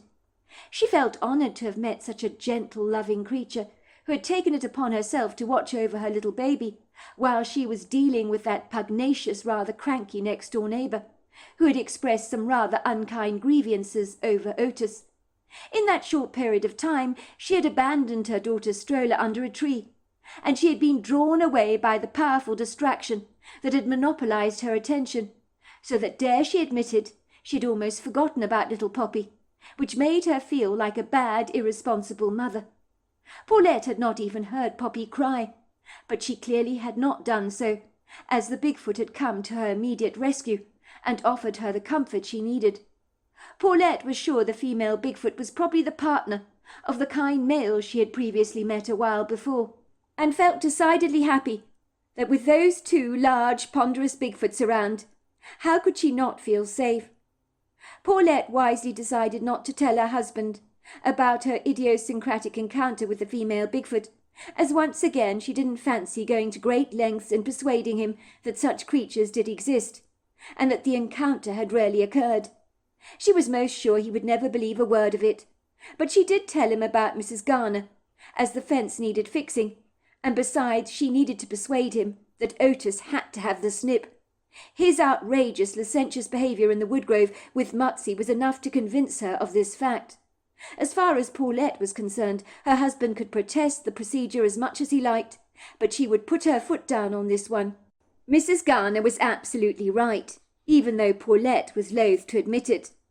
But Otis should have been neutered a long time ago, and with Mrs. Garner's golden retrievers regularly coming into season for purposes of breeding, their scent would wildly excite Otis and potentially make him wander off, in the hope of grabbing an opportunity of copulating with one of Mrs. Garner's dogs, and she couldn't allow that to happen under any circumstances. That episode in the woods had been humiliating enough, and it could never be repeated again. "Bloody cheek," said her husband. "Who does that woman think she is? Telling us to get Otis neutered. That's not going to happen. Otis is not going to be demasculated. I will not have it." "Don't be ridiculous, Athol. Listen to yourself. Anyone would think I was taking you for the snip. You're overreacting. We need to get Otis done. It's very important. Let's not kid. None of this would have ever happened if Otis had been neutered. You should have seen the way he was behaving in the woods. It was downright embarrassing, Athol, the way he was humping that female dog. And I couldn't get him off, Mutsy, no matter how hard I tried. He wouldn't listen. His obedience went flying out of the window. I kept calling him off her, but he willfully ignored me. And he's normally such a well-behaved dog. You should have seen the condescending way Mrs. Garner was looking down on me, as if I was incapable of controlling my dog. And you know what, Athol? For the first time, I was incapable of controlling Otis. He was out of control. She was absolutely appalled he wasn't neutered. Goodness gracious me, do I care what that bat thinks? Of course I don't. Well, all I can say, Athol, is thank goodness I was wearing a scarf around my neck. I didn't have a lead with me. Thankfully, I was able to pull Otis away from Mutsy. He was refusing to listen to me. Mutsy, of course, was enjoying all the fuss, loving every minute she was. Absolutely in her element. Well, it sounds to me as if this Mutsy is the one that's caused all the problems. Why are you pointing a finger at old Otis? Mutsy is equally as responsible. Don't they say it takes two to tango? Well, I don't know, but either way, Athol, we do need to get our dog done. I just don't know what other choice we have in the matter. And I think it was Otis who might have made a hole in the fence and not the other way round. And God forbid he's actually impregnated one of Mrs. Garner's dogs. If that has happened, we will not hear the end of it, and I can promise you of that. Mrs. Garner obviously has a very low opinion of city folk. She made her opinions clear. She thinks we have no clue what we're doing living here. And she thinks that you have great issues about Otis being done. What's that supposed to mean? Said Athol curtly. Well, she thinks men are afraid of having their dogs done for obvious reasons, said Paulette, chuckling. Well, how would that cow like it if she had those great big udders of hers removed? Said Athol in a retaliating approach. Now who's the one who's getting all sensitive and touchy? Said Paulette. Besides, I don't think Mrs. Garner has big udders. Unfortunately for you, I suspect she has very small breasts. The woman is incredibly petite. But like you, I don't want that insufferable, nauseating, pompous woman breathing down our necks a moment longer. She had the audacity to call Otis a half-breed, as if he was inferior in some way, because he's got poodle and Labrador mix in him, and he isn't a thoroughbred. Don't take it personally, love, said Athol. Breeders can be incredibly snooty when it comes to dog breeds. That's how they actually think. They're notoriously pedantic about bloodlines. They have a reputation for being fastidious about those kind of details. Well, if Mrs. Garner's been breeding golden retrievers for years, love, She certainly doesn't want Otis sowing his wild seed with her queens, does she? That would likely go down with her like a lead balloon. And I guarantee there will be a fallout with her. And we do want to continue living in this peaceful part of the world. The last thing we need is to be at loggerheads with our neighbours. That's why we have to fix the hole in the fence. Apparently the fence is our responsibility. And we need to get Otis neutered so that we have as little interaction with that woman as humanly possible. Because I, for one, want nothing more to do with her. She's a prize cow. Well, much as I hate the idea of Otis being castrated, I think we are left with little choice. We will have to get him done. Otherwise, he's going to be impossible to control every time one of those golden retrievers next door comes into heat. 9 weeks later, or thereabouts. It had been an overcast morning, with a grey sky that hinted of the promise of rain, and then the heavens finally opened, and the rain pelted down with a steely, hard, resolute determination, while droplets of water were slowly sliding down the glass panes of the window. Paulette loved the rain, especially the smell of petrichor over the countryside after the rains finally subsided. It was a cosy feeling being tucked away in the house, while the world outside her window was being vibrantly refreshed. The countryside seemed to sigh with relief as it drank up all this water. Everything looked lush and green, while the foliage in the yard sparkled under the opaque droplets of rain. On this pleasing morning, with the radio playing soft country music in the background, in time to the drumming sounds of the rain, Paulette was feeding little Poppy in her high chair, pretending that every single spoonful of pureed pumpkin that entered her daughter's mouth was a fast-moving chuk-chuk train. "The chuk-chuk train is coming through the tunnel," she said. "Open the gates." And Poppy would obediently open her mouth wide to receive a spoonful of the pumpkin, always with a happy, rather delighted chuckle. "Chuck-chuck," she said. "Chuck-chuck."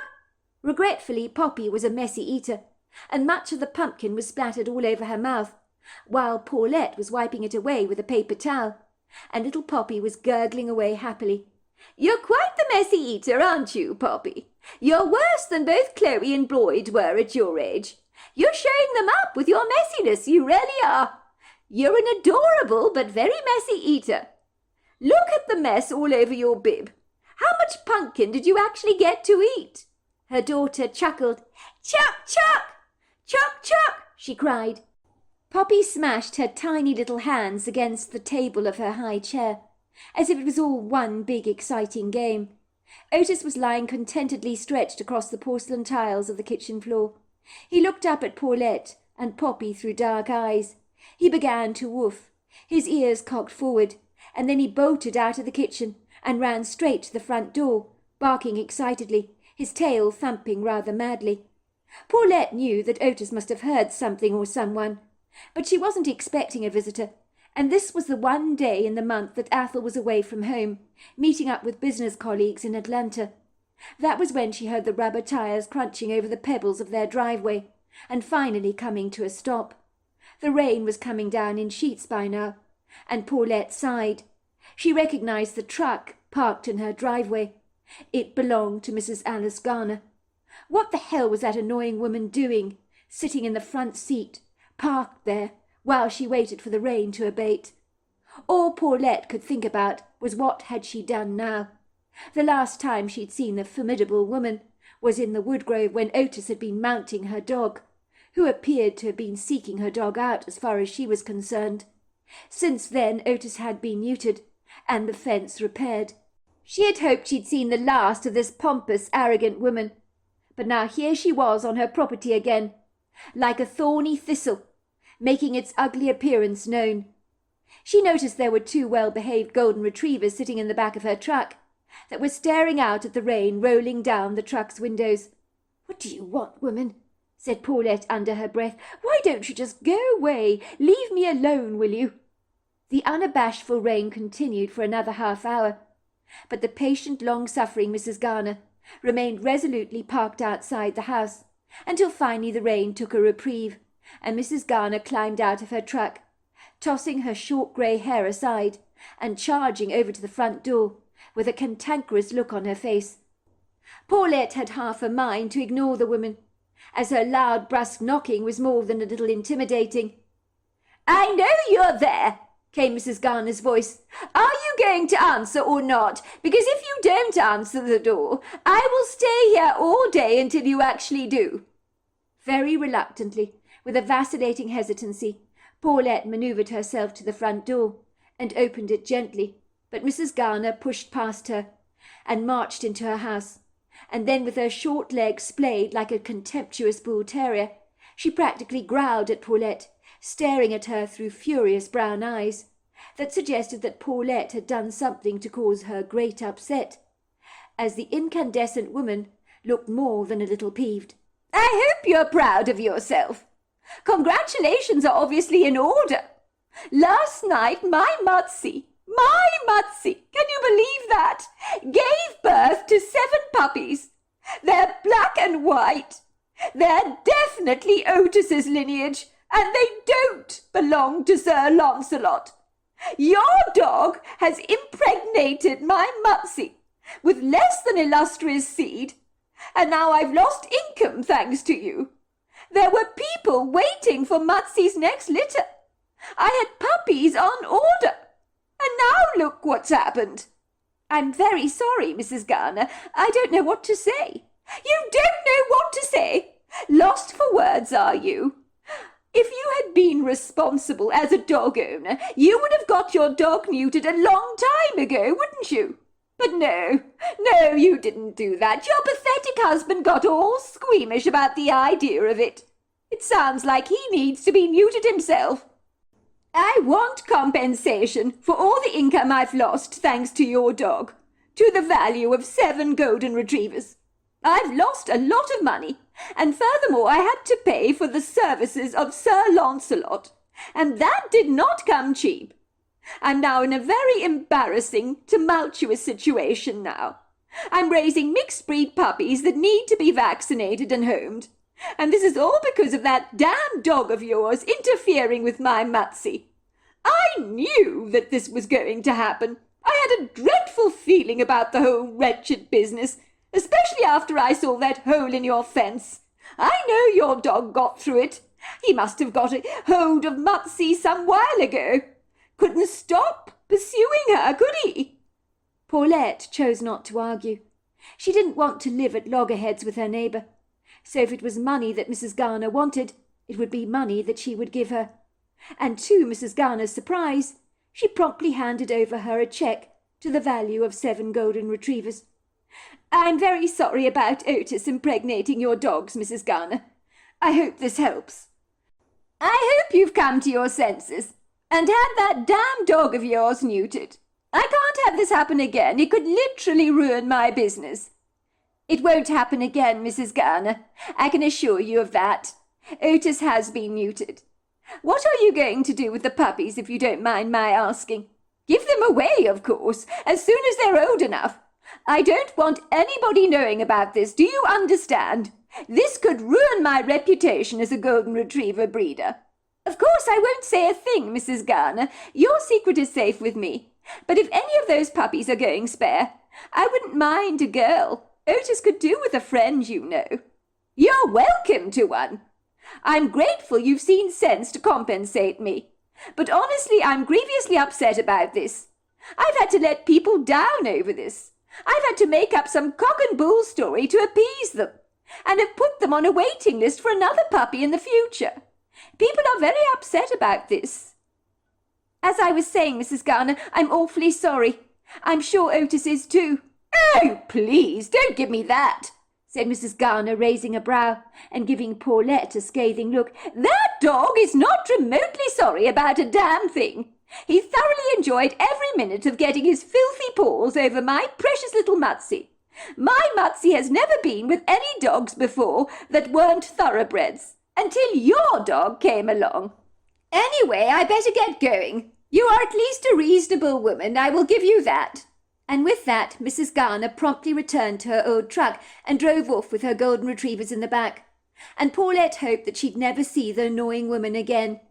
She knew that long-term disputes with neighbours could destroy your life if you rubbed them up the wrong way, and she adored their lives in the countryside, so she was determined to ensure that they remained on friendly terms with Mrs. Garner. "Did you hear that?" she said once the woman had gone. "You're a naughty boy, Otis. You made Mutsy have your babies, and Mrs. Garner's not remotely happy with you. You're in the doghouse." Otis looked up at his mistress through dark, very innocent eyes. He yawned and stretched out his paws, falling into a deep, contented sleep, obliviously unaware of all the trouble he'd caused. 1 year later, Dennis Harpsichord knew he shouldn't have drunk that third glass of wine at the bar in town. Certainly if his wife knew he'd enjoyed 3 drinks in a row, she'd have not been best pleased with him. She had always warned him of his limitations when it came to alcohol, as his threshold was not particularly good. "If you ever have more than 3 glasses of wine," she would insist, "you need to leave your car behind in the car park and call a taxi. If I ever get wind of you driving drunk on your return from a bar, I'll never let you out of my sight again. I know what you're like. After 2 glasses of wine, you become incredibly blooded. You need to be a responsible drinker, love." The trouble was that Dennis Harpsichord rarely did think that although he'd drunk more than 2 glasses of wine from the Napa Valley, that he seemed to be holding his own this evening, as the wine appeared not to have gone straight to his head. He felt reasonably sober. He'd been wise enough to line his stomach with a burger and chips. What his wife didn't know would not hurt her, and he rarely thought that maybe his alcohol tolerance had significantly improved. He was at the bar to celebrate Brute Thomas's birthday. They did this rendezvous every year, when one of them had a celebration. The 2 friends were passionate wine drinkers. They'd thoroughly enjoy high-quality wine together from the Napa Valley. They enjoyed having a good old chinwag. Brute was in very good spirits this evening. His wife was expecting her 3rd baby, although he looked a little worn out and fatigued, and seemed to be rather glad to be enjoying a break. "Let me tell you, Dennis, I am so glad to be with you tonight, to be enjoying a drink with you. It is good to be away from the wife. She's in quite a grouchy mood this evening.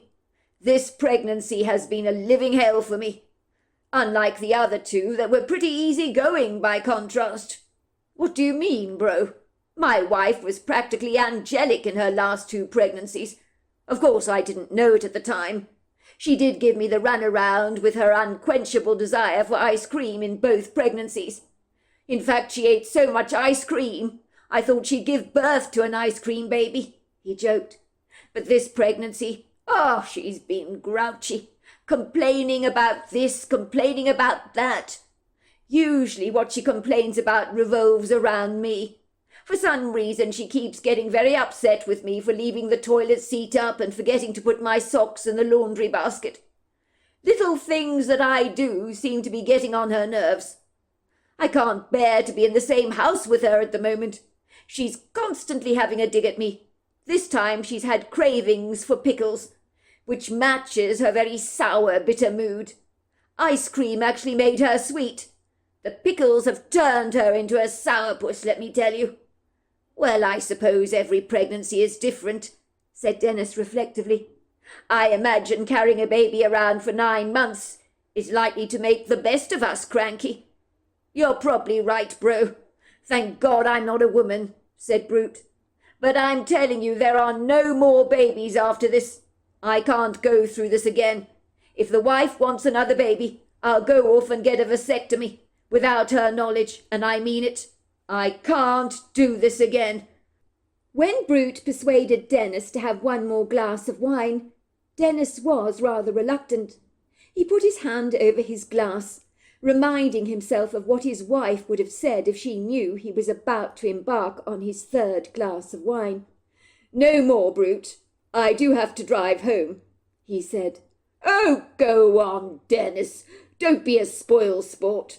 This wine is the Napa Valley's finest, and it's my birthday.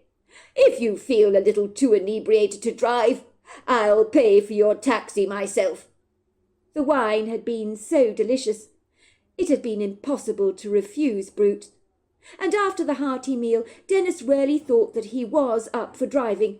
He persuaded Brute that no taxi would be needed. but he began to regret the decision almost immediately when he started up the car and drove away from the bar. He could feel the effects of the wine that he had drunk, but he told himself that the journey home, if he took the back roads, would be a very safe one. It was a pleasant summer's night, the temperature reasonably warm, and during the daylight hours the countryside was breathtakingly green. But at night, under the velvety canopy of the dark sky, everything was ambiguously obscure and rather vague. Dennis began to rub his eyes.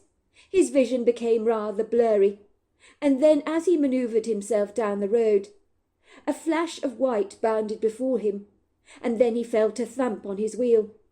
He stopped his car at once and heard a wincing sound, and then limping away, he saw one of Alice Garner's golden retrievers. He knew the woman lived around here. One of her dogs had obviously got out of the house, and he had inadvertently knocked into the dog. He wasn't sure what he'd done to it, but the dog would clearly need medical help, so he ran through the trees to catch up after the dog. But the golden retriever was nowhere to be seen, and Dennis was too wobbly on his legs to give the dog chase. Paulette. The clock on Paulette's nightstand was showing the time at 12:20 p.m. She woke up with a start, wishing to God that her husband had not gone to stay with his parents in Atlanta, because nobody likes to wake up in the middle of the night to hear that horrifying banging sound at the front door. It was certainly amazing that Poppy had not woken up from the dreadful sound that had sent shivers of dread coursing down Paulette's spine. Someone was at the door, and she didn't have a good feeling about nocturnal visitors giving her a call at the dead of night. As a child, Paulette had watched far too many horror movies, and memories of these movies did not rest with her very easily. I mean, who in God's name would be paying her a call at this unfortunate time of night? At least she had her two dogs, Otis and Otis's progeny, a dog called Alexa, who was a sweet black and white dog with a serene, docile nature that Mrs. Garner had only too gladly offloaded on her. At this point, the family's two dogs, who slept in baskets in the kitchen, were barking wildly and scratching at the kitchen door, really wishing with all their hearts that they could bomb their way to the front door, but that was not going to happen, because they were contained within the kitchen. Paulette reluctantly put on her dressing gown and slippers and ventured ever cautiously to the front door, wondering who could be there. She glanced briefly out of the window. There were no signs in the driveway of a car. She peered through the peephole and then saw the dark, shadowy silhouette of a Bigfoot, and she didn't even hesitate to open the door. Many would not be so confident with such an intimidating creature standing there, but Paulette knew the Bigfoot would not have got her attention if it didn't need her help in some way, and she was certain they meant her no harm. The tall, lofty Bigfoot was standing there in the doorway. This time it was the male, although she could see the female Bigfoot standing in the trees watching everything in the dark shadows, her eyes giving off a yellow eyeshine. The male Bigfoot looked incredibly troubled, his dark, soulful eyes filled with concern. He was carrying in his arms a golden retriever that was whimpering in pain. To Paulette's surprise, it was Mutsi, who always seemed to get herself into all kinds of trouble. Mutsi was, of course, one of Mrs. Garner's beloved golden retrievers. She was badly injured by the looks of things. There was blood all over her coat, and Paulette could not even bear to look at the poor dog, covered with so much blood. She hated the sight of blood, and Mutsi looked absolutely dreadful. She looked as if she'd taken a bad knock in the road. The Bigfoot looked into Paulette's eyes, and some kind of telepathic communication occurred. "Help her. She's my friend. She can't die. She's losing blood." "I'll do my best," said Paulette, raising her hand to gesture for the Bigfoot to stay exactly where he was, which he did. She grabbed her car keys and purse and indicated for the Bigfoot to put Mutsi in the back seat of her car. She then placed a blanket over the golden retriever. She was happy Mutsi was still whimpering, which meant she was still alive, and she knew Mrs. Garner would be devastated if she was to lose one of her most beloved retrievers. She needed to get to the 24-hour vet, otherwise Mutsi would likely go into shock and die. But she was lucky by the time she arrived at the hospital. They were able to stabilize the dog, give her some blood, and fix up a fractured leg. Paulette was told she had saved the dog's life, and the following day a very different Mrs. Garner paid her a visit, and when she opened her front door, the woman actually threw her arms around Paulette, bursting into tears. Gone was the condescending woman she had known from earlier encounters. "I don't know how to thank you. You've saved Mutsy's life. Mutsy is very, very dear to me. Please come in, Mrs. Garner. Let me make you a cup of tea. You must not cry. Mutsy's going to make a full recovery and is going to be fine. Please don't call me Mrs. Garner. I'm Alice. And I'm Paulette, and by the way, I'm so glad I could help you, Mrs. Garner, that I was able to get Mutsy to the vet in time. I found her on my doorstep in a very bad way." Paulette knew better than to mention the two Bigfoots that had played a quintessential role in saving Mutsy's life, as some things are just best not shared. "Honestly, that dog of mine is absolutely incorrigible. She is so mischievous, always gets up to all kinds of nonsense, and yet I love the bones of her. I've had golden retrievers all my life, Paulette, but Mutsy is the naughty one. I mean, look how she sneaked out to get together with your Otis. I wouldn't be surprised if she made the hole in the fence just to get to him. It's like she knows when she's on heat and wants to flaunt herself at all the male dogs. I don't think she's ever liked Sir Lancelot, you know. She's often sneaked out in the middle of the night if by accident I happen to leave the downstairs window open, which is a very foolish thing of me to do. But I've made that mistake more than once or twice, and every time she's got out. The other 9 golden retrievers stay in the house in their baskets, never dreaming of going out without my permission. But Mutsy has a mind of her own. She loves to chase the rabbits, and there's nothing I can do to stop her." "Well, I think that might be why you're so attached to her, because she's so naughty. It's rather endearing, don't you think?" said Paulette. "Well, maybe it is rather endearing, and maybe it is why I love her so much. But I will say she nearly died. If it wasn't for you, she might not be here right now.